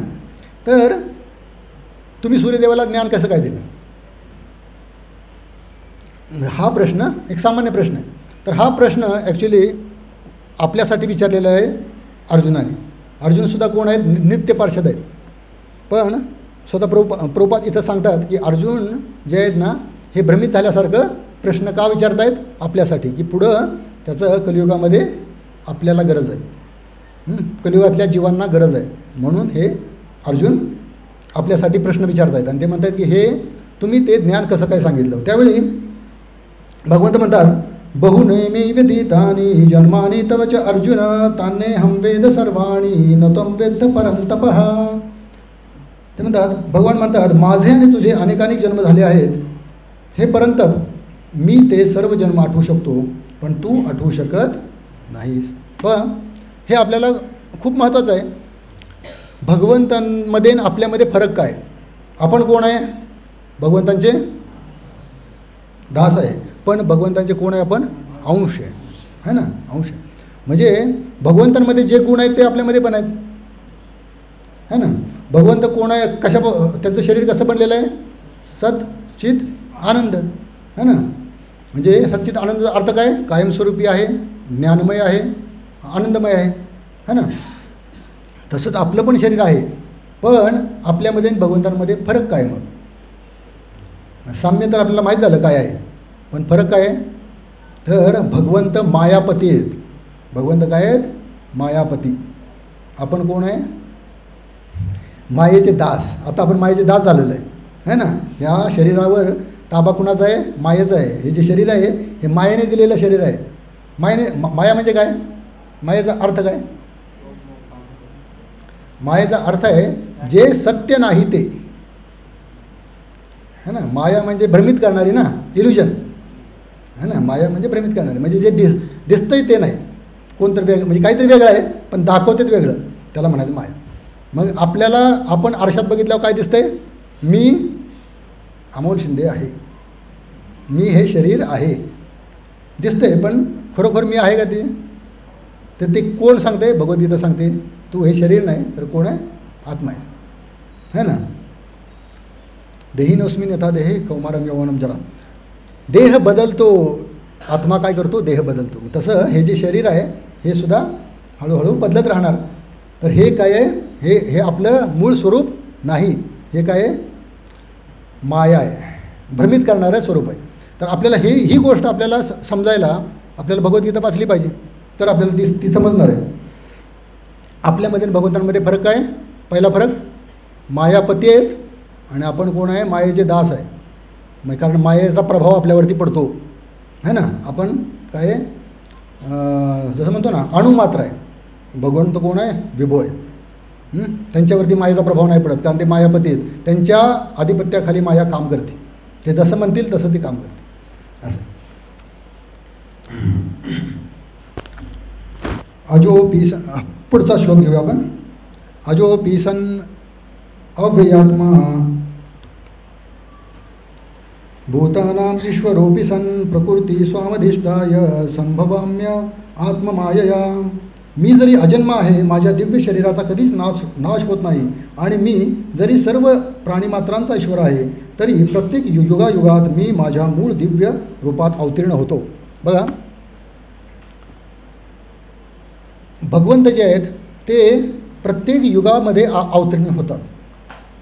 भगवंत बघा, नरसिंह म्हणून अवतीर्ण झाले, भगवंत कुर्म म्हणून अवतीर्ण झाले, मत्स्य म्हणून अवतीर्ण झाले, वराह म्हणून अवतीर्ण झाले, राम म्हणून अवतीर्ण झाले, कृष्ण म्हणून अवतीर्ण झाले. तर भगवंतांचं मूळ स्वरूप काय आहे? गोविंदमादिपुरुषं तमहं भजान ईश्वर परमकृष्ण सच्चिदानंद विग्रह. ईश्वर परमकृष्ण कोण आहे? परम कृष्ण आहे. म्हणजे ईश्वर परम कोण आहे? कृष्ण. तर हे माहीत पाहिजे आपल्याला, माहीत पाहिजे की ह्या सगळ्या रूपांचं मुख्य रूप कुठलं आहे? कृष्ण. त्यांच्यापासूनच सर्व रूपं बाकीची जी आहेत ना ते प्रकट होतं. तर हे समजायचं कसं? तर नित्यसुंदर प्रभू माहीत आहेत आपल्याला. नित्यसुंदर प्रभू जर कधी रोल करतात नरसिंहाचा, है ना, खूप जोरात करतात, है ना, छान करतात. तर ते नरसिंहदेवांचा रोल करतात, कधी कृष्णाचा रोल करतात, कधी रामांचा रोल करतात, कधी राजपुताचा रोल करतात, है ना. तर असे वेगळे वेगळे रोल करतात. मग त्यांची जी मुलगी आहे लहानशी गणाक्षी, ती काय करते? त्यांना ओळखते, कधी म्हणते तुम्ही नरसिंह रूपामध्ये भारी दिसताय, है ना, तुम्ही तसं दाखवा करून, तुम्ही त्या कृष्ण रूपामध्ये कसं चांगलं दिसत आहे, है ना. म्हणजे आपल्याला ते रूप माहीत आहेत, पण त्यांचं मूळ रूप काय आहे? नित्यसुंदर प्रभू आहे, है ना. त्यांचं मूळ रूप काय आहे? इथं नित्यसुंदर प्रभू म्हणून आपण ओळखतो. तर हे समजायला कसं आहे, ते रोल करतायत, वेगळे वेगळे नाटकामध्ये रोल करतायत. तसं भगवंत काय करतात? प्रत्येक युगामध्ये वेगळे वेगळे रोल करतात आणि मूळ रूप त्यांचं जे काय आहे, काय कृष्ण आहे. ते कृष्ण रूपामध्ये येतात आणि आपल्याला कृपा प्रदान करतात. तर हे आपल्याला माहीत पाहिजे. त्यानंतर भगवंतांनी हा जो 7वा श्लोक आहे, हा खूप महत्त्वाचा श्लोक आहे, की मी या जगामध्ये का येतो याबद्दल ते वर्णन करतात. यदा यदा हि धर्मस्य ग्लानिर्भवति भारत अभ्युत्थानमधर्मस्य तदात्मानं सृजाम्यहम. जेव्हा जेव्हा आणि जेथे जेथे धर्माचरणाचा ऱ्हास होतो आणि अधर्माचे वर्चस्व होते, त्यावेळी हे भारत मी स्वतः अवतीर्ण होतो. भगवंत म्हणतात की मी धर्माचा ऱ्हास झाल्यावरती, धर्माचं पतन झाल्यावरती मात्र मी जन्म घेतो. मग ते का जन्म घेतात? धर्माचं पतन झाल्यावरती का जन्म घेतात? तर त्याला 3 कारणं पुढच्या श्लोकामध्ये त्यांनी सांगितलेले. हे काय म्हणतात? परित्राणाय साधूनां विनाशाय च दुष्कृतां धर्मसंस्थापनार्थाय संभवामी युगे युगे. बघा, पहिलं कार्य काय? परित्राणाय साधूनां, म्हणजे साधूंना वाचवण्यासाठी. साधू म्हणजे कोण? भक्त. जे कृष्णांचे भक्त आहेत, जे धर्माचं पालन करतात, असे जे लोक आहेत त्यांना साधू म्हणलं. आणि त्या साधूंचं रक्षण करण्यासाठी भगवंत येतात. म्हणजे त्यांचं मूळ कार्य काय आहे? साधूंचं रक्षण करणं. दुसरं कार्य काय आहे? विनाशायच्या दुष्कृतां, दुष्ट लोकांना मारायचे. का मारतात? तर हे लोक जे आहेत ते अधर्माचं वर्चस्व आणण्याचा प्रयत्न करतात, अधर्माला प्रबळ करण्याचा प्रयत्न करतात. म्हणून भगवंत म्हणतात की चांगल्या लोकांना वाचवण्यासाठी आणि दुष्टांना मारण्यासाठी. जर समजा एकही चांगला व्यक्ती राहिला नाही तर मात्र भगवंत येत नाहीत, कारण चांगल्या व्यक्तींना वाचवण्यासाठीच भगवंत येतात. दुष्टांना मारायला खूप सोपं आहे, त्यांची तेच मारतात. जसे खेकडे असतात ना, खेकडे एकमेकांची प्रगती करू देत नाहीत, तसे दुष्ट लोक असतात ना, ते काय करतात? ईर्ष्या करत असतात एकमेकांची. त्यामुळं ते कधीही प्रगत होऊ शकत नाहीत, नेहमी अधोगती होणार. तर तसं आहे. त्यामुळं जर तिथं कुठला साधू नसला तर त्या लोकांना वाचवण्याचा प्रयत्न भगवंत करत, पण साधू व्यक्तीला मात्र वाचवण्याचा प्रयत्न करतात. परित्राणाय साधूनां विनाशायच दुष्कृतां. आणि तिसरं काय? धर्मसंस्थापनार्थ आहे, धर्माची स्थापना करत. धर्म आपल्याला सगळ्यात महत्त्वाची गोष्ट माहीत पाहिजे. भगवंतांना सगळ्यात जास्त म्हणजे महत्त्वाची गोष्ट काय आहे भगवंतांसाठी? धर्म, है ना. मग त्याची स्थापना करायला येतात ना. तर धर्म काय आहे हे आपल्याला माहीत पाहिजे. आपण ह्याच्या आधी बघितलेलं आहे, मागच्या लेक्चरमध्ये भरपूर वेळा प्रभूजी सांगतात. तर त्यामध्ये आपल्याला महत्त्वाचा एक श्लोक आहे, तेवढा मी सांगतो. धर्म म्हणजे काय हे आपल्याला समजायला पाहिजे. सवय पुंसा परो धर्मो यथा भक्तीर अधोक्षजे अहैतुकी अप्रतिहता ययात्मासु प्रसिद्धती. धर्माचं जे मूळ धर्म, परमधर्म काय आहे हे या श्लोकामध्ये सांगितलेलं आहे. तर आपल्याला समजायला पाहिजे की परमधर्म काय आहे आपला? सवय पुंस परो धर्मो यथा भक्तीर अधोक्षजे. अधोक्षजे म्हणजे भगवंतांची भक्ती करणं हाच आपला काय? परमधर्म आहे, परमधर्म. बाकी कैठव धर्म खूप आहेत. पतिधर्म, पुत्रधर्म, पत्नीधर्म, राजधर्म, है ना, खूप धर्म आहेत. तर देशाबद्दलचा धर्म, तर हे सगळे धर्म खूप आहेत. पण आपला मूळ धर्म काय आहे? परमधर्म काय आहे? यथा भक्तीर अधोक्षजे. भक्ती, भगवंतांप्रती प्रेम, हा आपला काय आहे? मूळ धर्म आहे.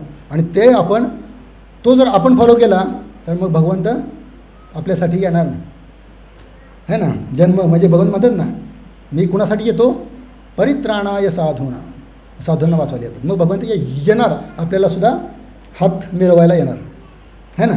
तर आपण काय करायला पाहिजे? साधू बनण्याचा प्रयत्न केला पाहिजे पहिला, है ना. आपण धर्माचं पालन केलं पाहिजे आणि भगवंतांची भक्ती केली पाहिजे, कृष्णांचं स्मरण केलं पाहिजे, कृष्णांवरती प्रेम केलं पाहिजे. अहैतुकी अप्रतिहता. आणि भक्ती कशी पाहिजे? हेतू नाही पाहिजे. मला गाडी पाहिजे, मला बंगला पाहिजे, मला वर्ल्ड टूर करायचे आहे, मला अजून काय काय करायचं आहे, बरंच काही इच्छा असतील सगळ्यांच्या, तर ते जे आहे ना त्या नाहीत. अहैतुकी, हेतू नाही, अप्रतिहता, सतत, मध्ये खंड नाही पडणार, सतत तुमची भक्ती करणार, मी सतत तुमचं नाव घेणार, जाईल तिथं मी कृष्ण कृष्ण म्हणणार, दुसरं काही मला करायचं नाही. तर हा ज्यावेळी भाव होतो त्यावेळी तो काय आहे, परमधर्म. समजलं? म्हणजे हे जे आहे ना हे धर्माची खरी व्याख्या आहे. तर आपल्याला धर्म काय आहे हे आपल्याला थोडक्यात समजलेलं आहे. आता आपला जो महत्त्वाचा श्लोक आपण आज जो घेतला तो जन्म कर्मच मे दिव्यम यो वेत्ती तत्वतः त्यक्त्वा देहम पुनर्जन्म नैति मामेति सो अर्जुन. जो माझ्या जन्माचे आणि कर्माचे दिव्य स्वरूप जाणतो तो देहत्याग केल्यानंतर या भौतिक जगतात पुन्हा जन्म घेत नाही. तर हे अर्जुना, तो माझ्या शाश्वत धामाची प्राप्ती करतो. बघा, आपला जीवनाचा उद्देश काय? जीवनाचा उद्देश काय?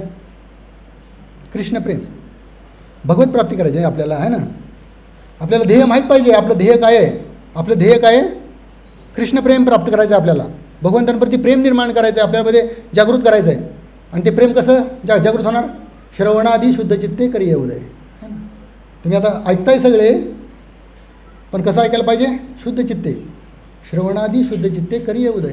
कृष्णाचं नाव मग अशा आपण म्हणत होतो, जय राधा माधव माधव माधव. ते नावामध्ये खूप ताकद आहे, पण आपलं ते प्रेम नाही. ते आपल्याला काय करायचं आहे? डेव्हलप करायचं आहे, है ना. तर ते आपल्याला वाढवायचं आहे. तर मग काय होईल? तर आपण जर भगवंतांप्रती जर प्रेम, म्हणजे आपल्या जीवनाचा उद्देश काय आहे? भगवंतांप्रती प्रेम जागृत करणं, है ना. मग प्रेम जागृत केल्यावरती काय होणार? आपण भगवंतांकडे जाणार, भगवंतांची सेवा करायला भगवंतांकडे जाणार. तर मग तेच भगवंत इथं सांगतायत. ते भगवंतांकडे जायचं असलं तर काय करायचं? जन्म कर्मच मे दिव्यम योवम यो वेत्ती तत्वतः. म्हणजे भगवंतांचं जन्म कर्म, भगवंत कशा प्रकारे जन्म घेतात, कधी जन्म घेतात, त्यांचं कार्य कशा प्रकारे आहे हे आपल्याला जाणून घ्यावं लागणार. नेहमी त्यांच्या लीला ऐकायला पाहिजेत, है ना. त्यांच्यामध्ये रुची आपली पाहिजे. आपण म्हणतो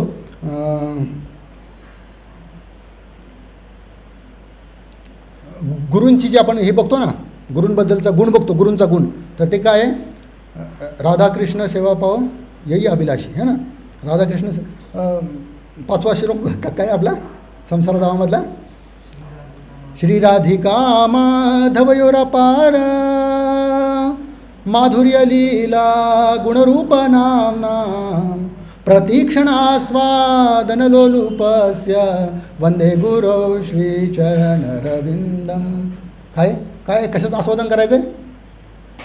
श्री राधिका माधवयोरपार, राधा कृष्णांच्या लीलेचं आस्वादन कोण करते?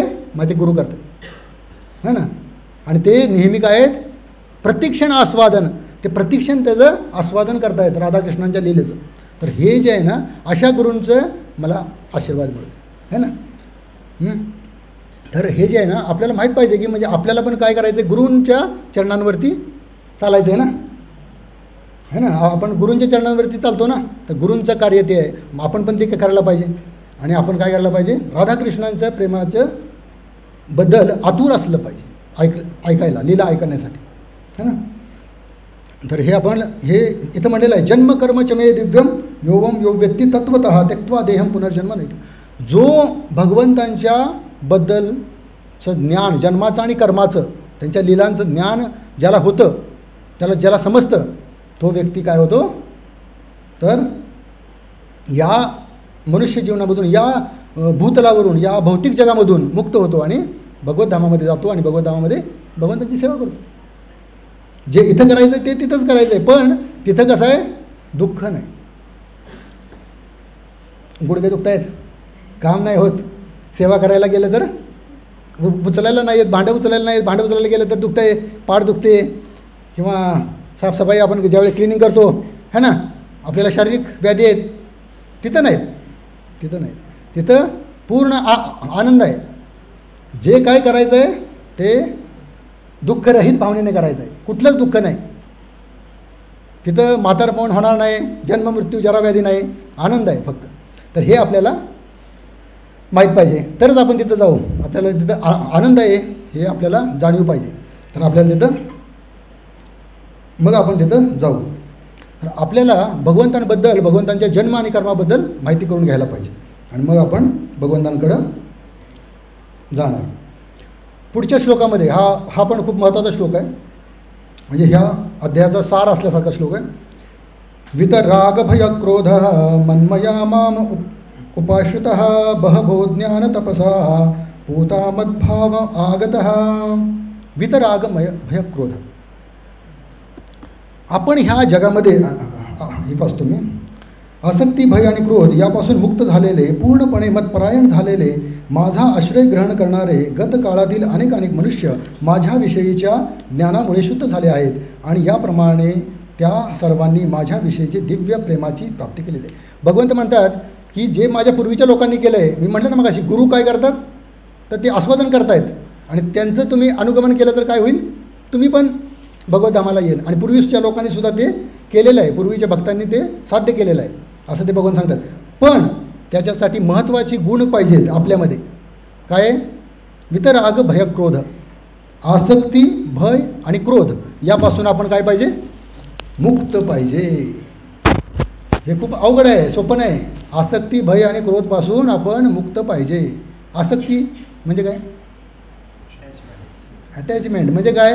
मी आणि माझं, मेरा है ना, मी आणि माझं. मी हे शरीर आहे आणि माझं हे काय आहे, प्रॉपर्टी है ना. हे जे आहे हे माझं आहे, हे माझं आहे, हे माझं आहे, हे माझं आहे. हे माझ्याच्या भावनेमधून जे आहे त्याला म्हणायचं इथं म्हणलेलं आहे आसक्ती. हे आसक्ती काय असते, कधी होते, वर्तमान स्थितीमध्ये, म्हणजे आत्ताच्या स्थितीला जर समजा कोणी घरातलं आजारी पडलं, माझा व्यक्ती आजारी पडला आहे, मला करायला लागेल, त्यांना नीट करायला लागेल, किंवा मला त्याच्यासाठी ॲडमिशन कुठे घ्यायचं आहे तर मला त्याच्यासाठी प्रयत्न करावा लागेल. माझं आहे म्हणून सगळेजण तसा विचार करतात ना, माझं आहे म्हणून मी करणार. आणि माझी अपेक्षा पण त्याच्याकडून काय असणार, माझी सेवा घडावी त्याच्याकडून, है ना. मुलांकडून अपेक्षा काय, माझी सेवा घडावी. म्हणजे आपल्या जे भावना आहे ते, आपली भावना काय पाहिजे, भगवंतांची सेवा घडावी. सगळ्यांनी कुणाची सेवा केली पाहिजे, भगवंताची सेवा केली पाहिजे. तर हा जो आपला जो भाव आहे ना, हा कधी येईल, पहिली पायरी आसक्ती नाही पाहिजे. आसक्ती कधी असते, वर्तमान स्थितीमध्ये. आणि आसक्ती ज्यावेळी आपली नष्ट होते त्यावेळी सगळं भय पण नष्ट होतं आणि क्रोध पण नष्ट होतो. कसं काय बघा, आसक्ती वर्तमान स्थितीमध्ये मी काय म्हणतो, हे सगळं कुणाचं आहे, माझं आहे. मग काय होतं, भविष्याची चिंता करतो आपण, भविष्याची चिंता होत. भूकंप झाला तर, आणि माझं घर पडलं तर, LIC बुडली तर, माझे पैसे तिथं अडकून राहणार, परत मिळणार नाहीत, मग म्हातारपण माझं कसं होणार, चिंता म्हणजे भय काय होतं, भविष्य. भय कशाचं असतं, भविष्याचं भय असतं. तर वर्तमान स्थितीमध्ये आपण माझं सोडलं ना तर पुढचं भविष्याची चिंता नाही होणार. हे कुणाचं आहे, भगवंताचं आहे. हे शरीर कुणाचं आहे, भगवंताचं आहे. ह्या शरीराची संलग्नित सगळी लोक कुणाचे आहेत, भगवंताचे आहेत. ज्यावेळी हे नातं आपण भगवंतांशी जोडतो त्यावेळी काय होतं, तर हे भय निघून जातं. ते घेतील ना काळजी, त्यांना काळजी आहे ना, भगवंतांना काळजी आहे ना. म्हणजे तो प्रश्न आपल्या डोक्यामध्ये तो विचार पहिला येईल की त्यांना काळजी आहे ना. दुसरं काय त्यापुढं, भय आणि क्रोध कधी येतो, मनासारखं नाही झाल्यावर. म्हणजे भूतकाळ. आता हे भविष्य काळामध्ये भय असतं. भूतकाळामध्ये माझ्या भावाने माझी जमीन बळकावली बरं का, त्याचं कधी बरं नाही होणार, त्याचं वाईट होणार, भगवंत बघून येणार. म्हणजे त्याचा राग जो आहे ना तो काही त्याचा जात माझ्या, म्हणजे कुणीतरी काहीतरी केलं म्हणजे भूतकाळ. तर हे जे आहे ना भूतकाळामधल्या गोष्टी, भविष्य आणि भूत. तर भविष्य आणि भूतचं कसं आहे, ते संपतं कधी, वर्तमान स्थितीमध्ये आपण योग्य वागलो तर. वर्तमान स्थितीमध्ये योग्य वागलं पाहिजे. मग वर्तमान स्थितीमध्ये आपण कसं वागलं पाहिजे, हे सगळं माझं नाही, कुणाचं आहे, भगवंताचं आहे. बस ही भावना निर्माण झाली की आपलं भय पण जाणार, क्रोध पण जाणार, सगळंच शांत होणार. आसक्ती तर जाणारच, कारण माझं नाही तर जायचं काही प्रश्न आहे ना, बरोबर. तर ते खूप महत्त्वाचं आहे. यामध्ये प्रभुपाद समजून सांगताना त्याच्या तात्पर्यामध्ये प्रभुपाद म्हणतात आदो श्रद्धा, हा जो श्लोक आहे ना, जे 9 प्रकारे आपण भक्तीमध्ये प्रगती करतो, तर ती कशा प्रकारे करतो ते इथे सांगितलेलं आहे. आदो श्रद्धा, पहिल्यांदा काय पाहिजे आपल्याला? श्रद्धा पाहिजे. तर ही आसक्ती आहे ना, आसक्ती जाण्यासाठीचा मार्ग आहे. आसक्ती जाण्याचा मार्ग तो कसा जातो तो इथं प्रभुपाद सांगतायत. कसं सांगतायत? आदो श्रद्धा, मग श्रद्धा पहिली आहे. आता सगळ्यांची तर श्रद्धा आहे, आलेलो आहे, पण आसक्ती पण आहे. आसक्ती काय गेलेली नाही. मग आसक्ती आहे पण श्रद्धा आहे, म्हणून मी कुठं आलो आहे? मंदिरात आलो. मंदिरात आल्यावर मग काय करायचं? साधू संघ है ना. मग साधू काय करणार? साधूंचा संघ आपण केला की साधू म्हणणार माळा आहे का तुमच्याकडं? जप करता का तुम्ही? हां, जप केला पाहिजे. मग साधू काय करणार? तुम्हाला सांगणार जप करायला. भजन क्रिया है ना. मग भजन क्रिया आपण करणार. मग भजन क्रिया केल्यावर काय होणार? अनर्थ निवृत्ती होणार. म्हणजे अनर्थ, आपल्यातले वाईट गुण माझं माझं माझं माझं निघून जाणार. त्याचं आहे, त्याचं असं विचार येणार कायम, है ना, माझं नाही. मग ती भावना आपल्यामध्ये येणार. मग आपण काय करणार? अनर्थ निवृत्ती, वाईट आपल्यामधले गुण निघून जाणार. मग काय होणार? निष्ठा है ना. भगवंतांबद्दल आपल्याला काय होईल? निष्ठा होईल. भगवंतांबद्दल म्हणजे काय? भगवंत आपल्याला वाचवणार, एवढी निष्ठा झाली. मग आपल्याला काय होणार? तर रुची येईल, भगवंतांची सेवा करायला रुची येईल. आपण ज्यावेळी सेवा करतो त्यावेळी दुखते खूप, नको आज नाही करायची, आज जरा जास्त त्रास व्हायला लागला, असं नाही होणार. काही दुखू दे, काय होऊ दे, मला भगवंताची सेवा करायची है ना.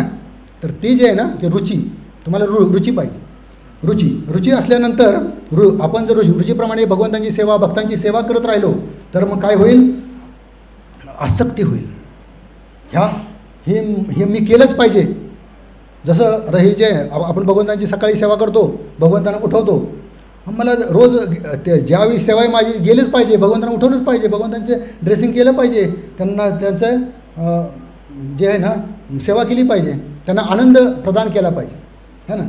मग ते जे आहे ना, त्यांना जर भगवंतांना आपण वेळेवर नाही उठवलं तर मग ते म्हणणार हे काय भक्तांचं लक्ष नाही माझ्याकडे है ना. तर भगवंतांना प्रसन्न ठेवण्याचं काम कुणाचं? भक्तांचं आहे ना. भक्तांनी ते केलं पाहिजे. मग भक्त सेवा करणार, मध्ये आसक्तीने ते काय करणार? कार्य करणार, सेवा करणार. मग आसक्ती ज्यावेळी आपल्याला होते त्यावेळी भगवंत काय करतात? कृपा करतात. आणि मग कृपा होऊन काय होते? भाव. मग आपल्याला भाव स्टेज भगवंत देतात ते, आणि आपल्यावरती मग कुठली आपण आहे ना कुठल्या तरी स्थितीमध्ये भगवंतांचे भावनेने भक्ती करतो. म्हणजे कसं? मित्रतेच्या भावामध्ये, काय म्हणायचं, वात्सल्याच्या भावामध्ये, दासाचे तर करतोच आपण नेहमी है ना. तर अशा प्रकारे, किंवा प्रेमाच्या माधुर्याच्या भावामध्ये, अशा प्रकारे आपण काय करतो? भक्ती करतो. तर ही जी भावना आहे ना, हे भाव स्टेज जे आहे त्या भावापर्यंत आपण जातो, आणि त्यानंतर आपल्याला प्रेम होतं. आणि प्रेम झाल्यावर मग काय होतं? प्रेम झाल्यावरती आपल्याला ह्या जगाचा विसर पडतो. भावामध्येच विसर पडतो. पण प्रेम स्टेजमध्ये काय होतं? तर चैतन्य महाप्रभू भिंतीला घासतायत, कृष्ण कृष्ण कृष्ण कृष्ण, ते घासून त्यांचं जे आहे ना अंगातून रक्त यायला लागले, पण त्यांना समजत नाही. तर त्याला म्हणतात प्रेम, कुठं आहे तुम्ही, मला तुम्ही दिसत नाही, मला तुम्हाला भेटायचं आहे. तर ते जे प्रेम स्टेज आहे ना, ते प्रेमच्या स्थितीला आपण त्यावेळी जाणार. पण आपल्याला माहीत पाहिजे, तर आधी काय पाहिजे? आपलं श्रद्धा आणि साधुसंग, भजनक्रिया. आपण आता भजनक्रियेपर्यंत आहे, पुढचं अनर्थ निवृत्ती चालू आहे. आता ती कृपेने होईल हळूहळू. पण आपण जे करतो आहे ना ते योग्य करतो आहे असं प्रभुपाद सांगतायत, आणि आपल्याला प्रेमापर्यंत जायचं आहे हे प्रभुपादांनी इथं सांगितलेलं आहे. त्यानंतर पुढच्या श्लोकामध्ये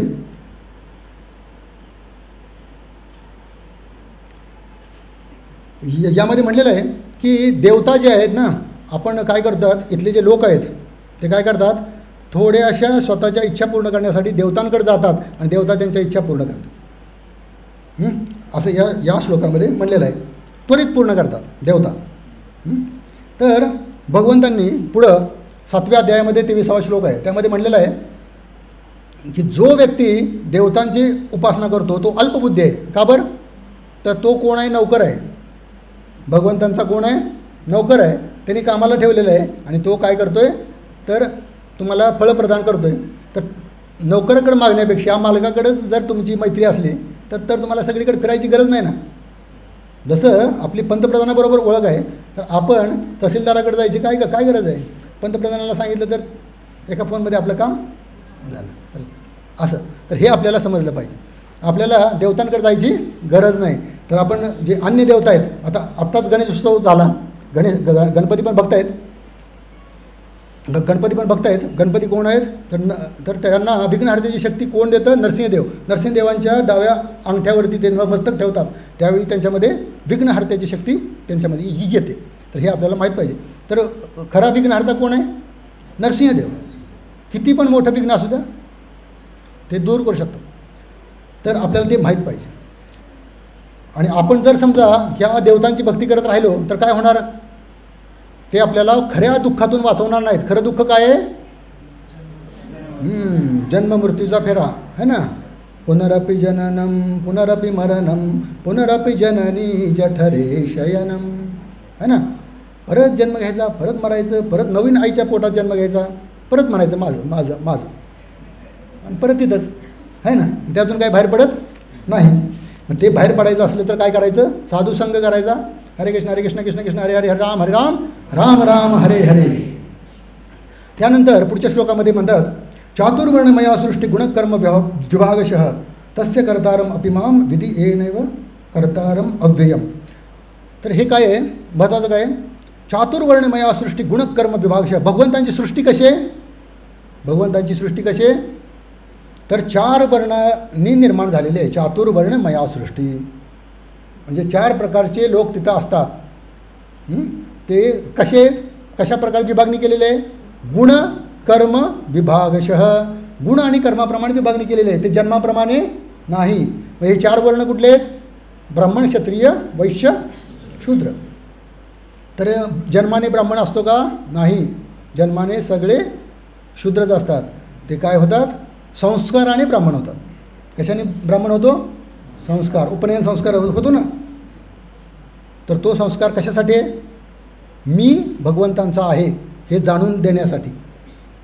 बरोबर. म्हणजे ते जे आहे ना, संस्काराने ब्राह्मण होतं. तर ब्रह्म इति जानाति ब्राह्मण. आणि भगवंतांना कोण प्रिय आहे ह्या 4मध्ये? तसे सगळेच प्रिय आहेत, पण ब्राह्मण जास्त प्रिय आहे. का बरं? गो ब्राह्मण हितायचे आहे ना. तर ते जे ब्राह्मण का बरं प्रिय आहे? कारण तो आसक्त होत नाही इथं आणि पूर्णपणे समर्पित असतो म्हणून. पण जो नसेल तर तो प्रिय नाही, तो ब्राह्मणच नाही. ब्रह्म इति जानाति ब्राह्मण. जो भगवंतांना जाणतो तो ब्राह्मण. इथं जन्मकर्मचमय दिव्यम यो व्यक्ती तत्वतः भगवंतांना जाणतो तो ब्राह्मण. थोडक्यात ब्रह्म इति जानाति ब्राह्मण म्हणजे भगवंतांना तत्वतः जाणतो. आणि भगवंत म्हणतात जो मला जाणतो तो मुक्तात्मा आहे, म्हणजे तो भगवंतांना प्रिय आहे. त्यामुळं ब्राह्मण आवडतं. समजलं? मग आपल्याला प्रभुपाद काय म्हणतात? मला काय बनायचं आहे? सगळ्यांना काय बनवायचं आहे? ब्राह्मण बनवायचं आहे. प्रभुपाद म्हणतात मला ब्राह्मण बनवायचं आहे. म्हणजे सगळ्यांनी काय बनलं पाहिजे? कमीत कमी ते कुठलंही कार्य करू द्या, पण त्याचा स्वभाव काय पाहिजे? ब्राह्मण स्वभाव पाहिजे. म्हणजे तो कार्य करताना फौजी आहे, क्षत्रियाचं काम करतोय, पण त्याला माहीत आहे की ब्रह्म माहीत आहे, त्याला भगवंत माहीत आहे, त्याला कृष्ण माहीत आहेत आणि कृष्णांसाठी कार्य करायचं आहे ते पण त्याला माहीत आहे. मग ही जी गोष्ट आहे ना ते माहीत पाहिजे. म्हणजे मी कुठलंही कार्य करू द्या, ते का करतोय हे माहीत पाहिजे. आता सगळेजण म्हणणार की मी हे कार्य ह्याच्याबद्दल आपण मागच्या अध्यायामध्ये बघितलेलं आहे ॲक्च्युली. तर परत एकदा सांगतो, प्रत्येक जणाचे व्यवसाय वेगळे आहेत, प्रत्येक जणाचे कार्य वेगळे आहेत. प्रत्येकजण जो काही कार्य करतो ते कुणासाठी करतो? माझं, मुलांसाठी आहे ना. तर हे माझं म्हणून नाही करायचं आहे, लक्षात ठेवा. जर आपल्याला ह्याच्यामधून बाहेर पडायचं असलं तर माझं म्हणून नाही करायचं. हे कुणाचं आहेत? हा जीव आहे. हा जीव माझ्याबरोबर त्याला पाठवलेला आहे, माझ्या छत्रछायेखाली पाठवलेला आहे. ह्या जीवाचं कल्याण करणं माझं कर्तव्य.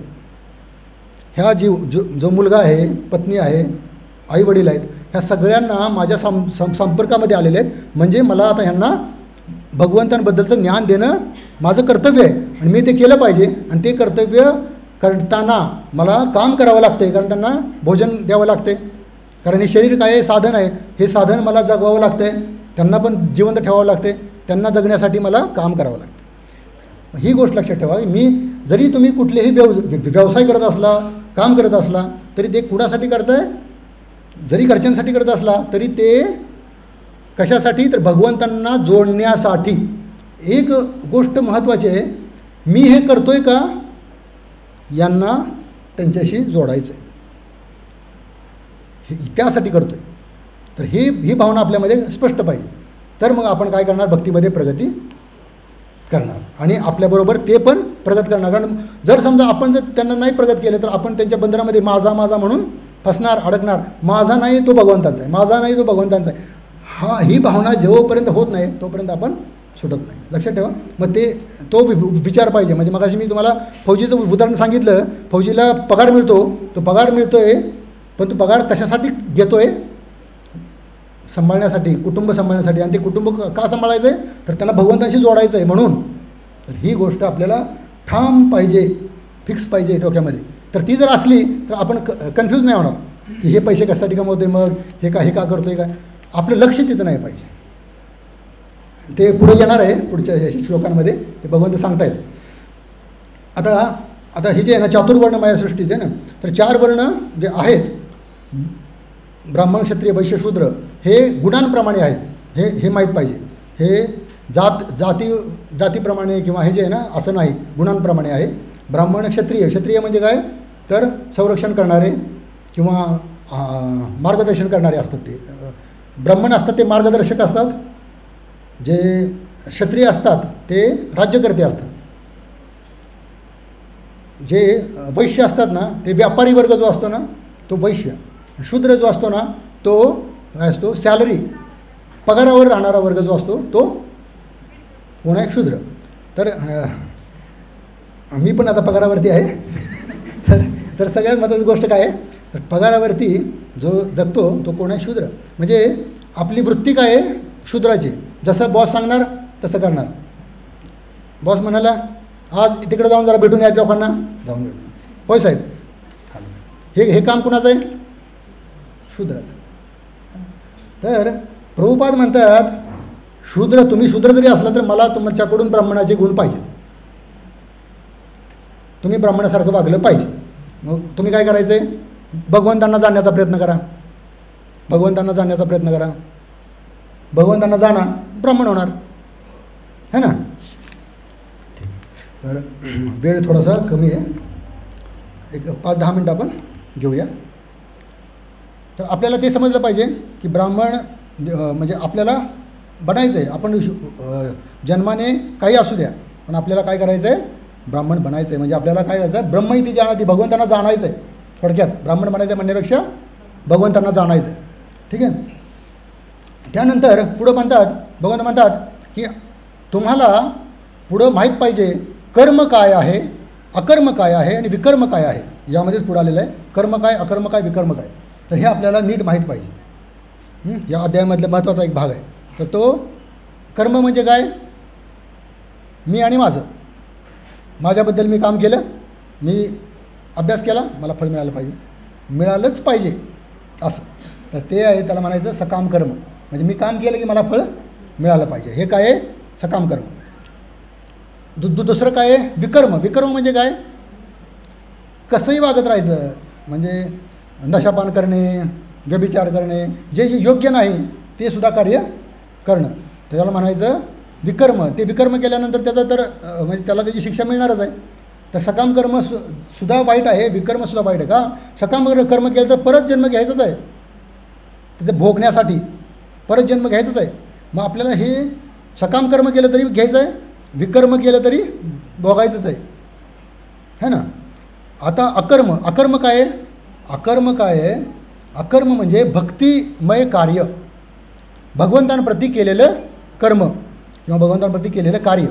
तर आपल्याला समजलं पाहिजे, भगवंतांप्रती आपण जर कार्य केलं तर आपण कर्माच्या बंधनामध्ये अडकत नाही आणि मग आपण काय होतो, त्यातून मुक्त होतो. प्रभुपाद म्हणतात एकाला पोटाला कापलं होतं, तर ते म्हणतात, प्रभुपाद म्हणतात, तू जर ते स्वतःसाठी कार्य केलं असतं तर तुझा हात कट झाला असता, पण तू हे भगवंतांसाठी कार्य करत होता म्हणून फक्त बोटावरती भागलं, बोटाचं फक्त थोडंसं कट झालं.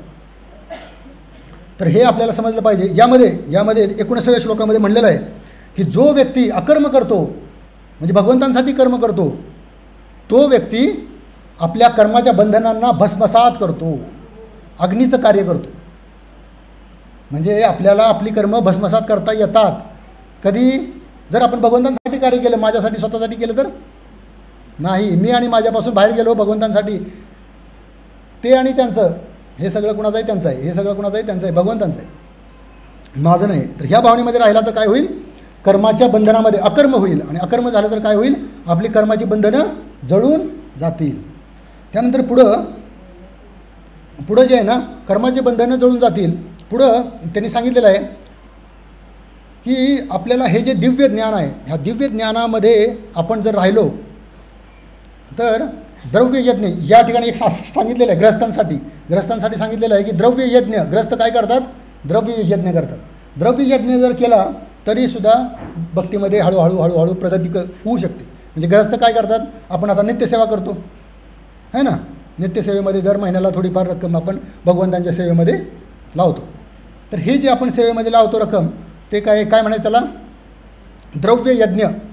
यज्ञ म्हणजे भगवंतांच्याशी जोडणे आहे ना, भगवंतांप्रित्यर्थ केलेलं कार्य, आणि आपण जे लक्ष्मी देतो आहे ते काय आहे मग? द्रव्य यज्ञ. तर हा जो द्रव्य यज्ञ केला तर आपल्यामध्ये हळूहळू अनासक्ती निर्माण होईल, आणि आपण वानप्रस्थ ज्यावेळी होऊ 50-55 वर्षानंतर, तोपर्यंत आपल्यामध्ये विरक्तीची भावना येईल, आणि आपण पूर्ण सोडून परत भगवंतांची सेवा करायला मंदिरामध्ये फुल टाईम जॉईन होईल है ना. तर हे आपली भावना असायला पाहिजे. म्हणजे आपण भविष्यामध्ये आपल्याला भगवंतांप्रती पूर्ण समर्पित व्हायचं आहे ना आपल्याला. तर ते इथं सांगितलेलं आहे की द्रव्य यज्ञापेक्षा ज्ञानयज्ञ श्रेष्ठ आहे. मग ज्ञान कुणाकडून घ्यायचं? तर या ठिकाणी 34व्या श्लोकामध्ये भगवंत म्हणतात, तद्विद्धि प्रणिपातेन परिप्रश्नेन सेवया उपदेशन्ति ते ज्ञानिनः तत्वदर्शिनः. तर आपल्याला हे माहीत पाहिजे की ज्ञान घ्यायचं जर असेल तर आपल्याला कुणाकडे जायला लागेल? तत्वदर्शी, ज्यांनी तत्वाचं दर्शन घेतलेलं आहे, म्हणजे ज्याला भगवंत माहीत आहेत. म्हणजे आता आपण तिथंच आलो ना, जन्मकर्मच मे दिव्यम योवम यो वेत्ति तत्वतः. भगवंतांना जो जाणतो, आणि इथं पण तेच म्हणलं आहे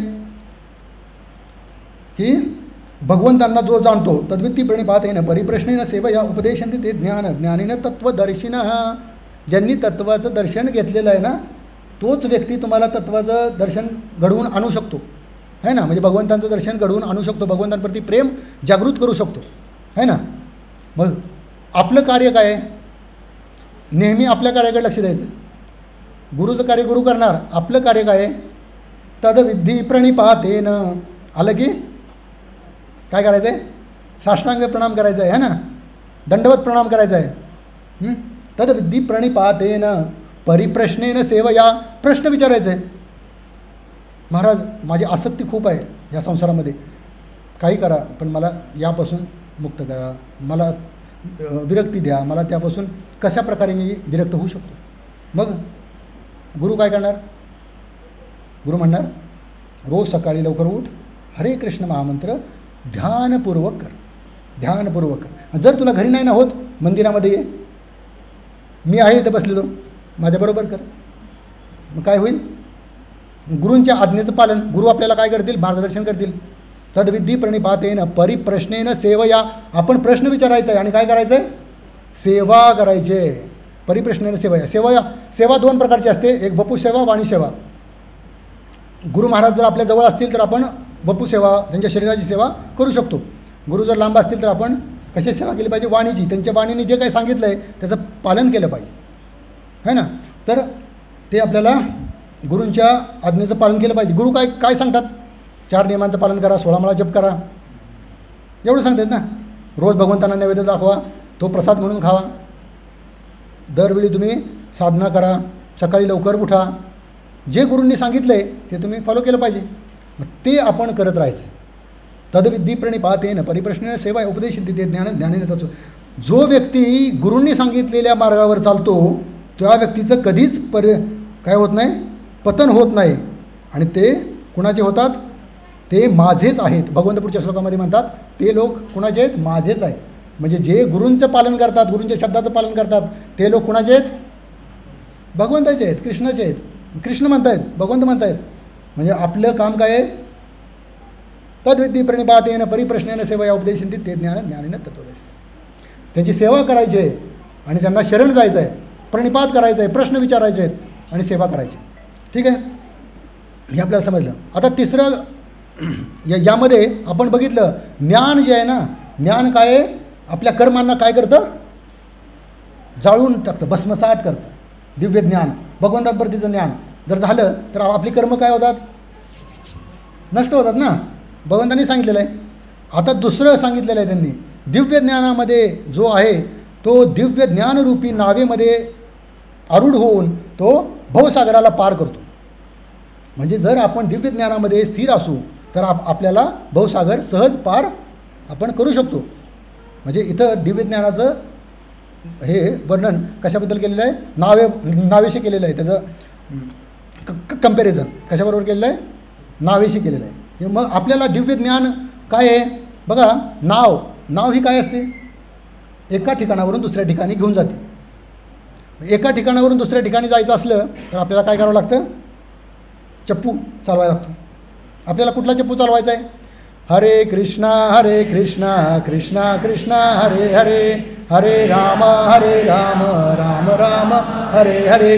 तो चप्पू हरे कृष्ण महामंत्राचा चप्पू चालवला, भवसागरातून आपली नाव लगेच जाणार गोलोकमध्ये, है ना?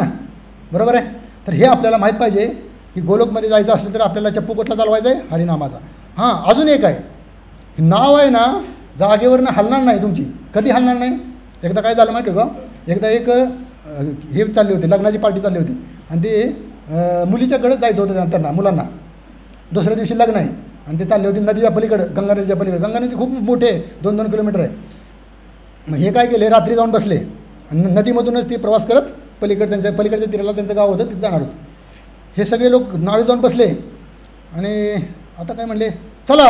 मग ते नावाडी फक्त चप्पू चालवत राहिला. चप्पू चालवला आणि सकाळी उजेड पडल्यावर काय झालं बघितलं, आला असेल म्हणले, आता किनारा दिसतोय म्हणले. अरे पण हे तर आपलंच गाव आहे. मग ते म्हणले नाव हल्लीच नाही. कशी काय नाही हल्ली? मग ते म्हणतात नाही ती नांगर काढायचा राहिला. ते जे अँकर आहे ना ते जे असतो तिथं तो काढायचा राहिला. मग तसं आहे आपलं पण तसंच आहे. आपण काय करतोय इथं? आसक्ती, मगाशी म्हणले ना, आसक्ती भय क्रोध, आसक्ती रूपी जी नांगर आहे ना, माझं हा माझाचा नांगर इतका खोल आहे ना, ते नदीतनं ते असं वाटतंय निघला, चला. नाही निघत. त्याला नीट काढून त्याला आतमध्ये ठेवायचं नावेच्या, म्हणजे भगवंतांकडे सुपूर्द करायचं. ते नाव काय आहे?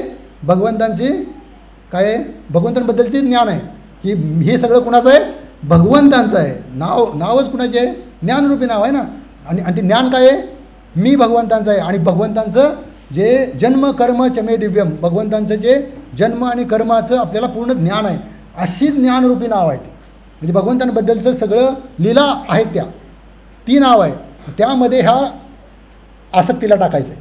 म्हणजे मग ते पण काय होईल? मुक्त होतील, आसक्तीसुद्धा, है ना. तर हे आपल्याला समजलं पाहिजे. तो अँकर आहे ना, नुसता असा कडून ठेवायचा नाही, परत अडकणार. थोडा पुढं गेला की परत अडकणार, वजन असतं त्याला, अडकणार. तर ते आपल्याला काय करायला लागेल? घेऊन भगवंतांकडे सुपूर्त करायला लागेल. आणि एकदा सुपूर्त केलं की मग मात्र हरे कृष्णा कृष्णा कृष्णा हरे हरे, हरे राम राम राम हरे हरे. मग आपण बाहेर निघणार, ह्याच्यातनं बाहेर निघणार आणि कुठं जाणार? भगवंताकडे जाणार.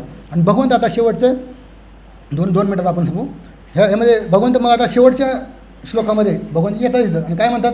भगवंत म्हणतात हे जर ज्ञानरूपी शस्त्र, आता ह्याचं जे कम्पॅरिझन कोणाबरोबर केलेलं आहे? ज्ञानाचं शस्त्राबरोबर. ज्ञानरूपी शस्त्र घे आणि आसक्तीरूपी तुझी जी आसक्ती आहे, संशय, हृदयात जे संशय आहेत ते संशयाला तू काय कर? त्याला छाटून टाक, समाप्त कर आणि युद्ध कर, उठ आणि युद्ध कर, असं भगवंत म्हणतात. तर आपल्याला इथे समजलं पाहिजे, इथं भगवंत म्हणत आहेत शस्त्र घ्या. शस्त्र घेऊन काय करणार आपण? कसलं शस्त्र घ्यायचं आहे? भगवंतांच्या स्मरणाचं शस्त्र, भगवंतांच्या कथेचं शस्त्र, भगवंतांच्या ज्ञानाचं शस्त्र है ना. आपल्याला ते सांगितलं ना, जन्मकर्म चवे दिव्यम यो व्यक्ती तत्वतः ते ज्ञान डोक्यात पाहिजे. ते शस्त्र आहे माझं है ना. मग ते शस्त्र आपल्या डोक्यात असलं तर आपण काय करू शकतो? आसक्तीरूपी जे आपले शत्रू आहेत, आणि आसक्तीरूपी शत्रूचा आपण संहार करू शकतो आणि आपण परत भगवद्धामात जाऊ शकतो. आणि तिथं काय करू शकतो? हरे कृष्णा कृष्ण कृष्ण हरे हरे, हरे राम राम राम हरे हरे. आणि आपण आनंदी होऊ शकतो. तर आपल्याला हे माहीत पाहिजे, आपल्याला जर आनंदी व्हायचं आहे, आपल्याला जर भगवंतांकडे जायचं आहे, भगवंतांचं प्रेम पाहिजे, तर आपण 3 गोष्टी लक्षात ठेवायच्या. ह्या नावेसारखं पाहिजे आपण वापर करायचा त्या ज्ञानाचा अग्नीसारखा वापर करायचा, म्हणजे ज्ञान कायम डोक्यात ठेवायचं आणि शस्त्रासारखा वापर करायचा. आणि नेहमी ज्ञान कुठं पाहिजे? मग इथं पाहिजे. जर ते कायम असलं डोक्यामध्ये तर मग ते आपोआपच हे सगळ्या गोष्टी शक्य होतील. ठीक आहे. हरे कृष्ण.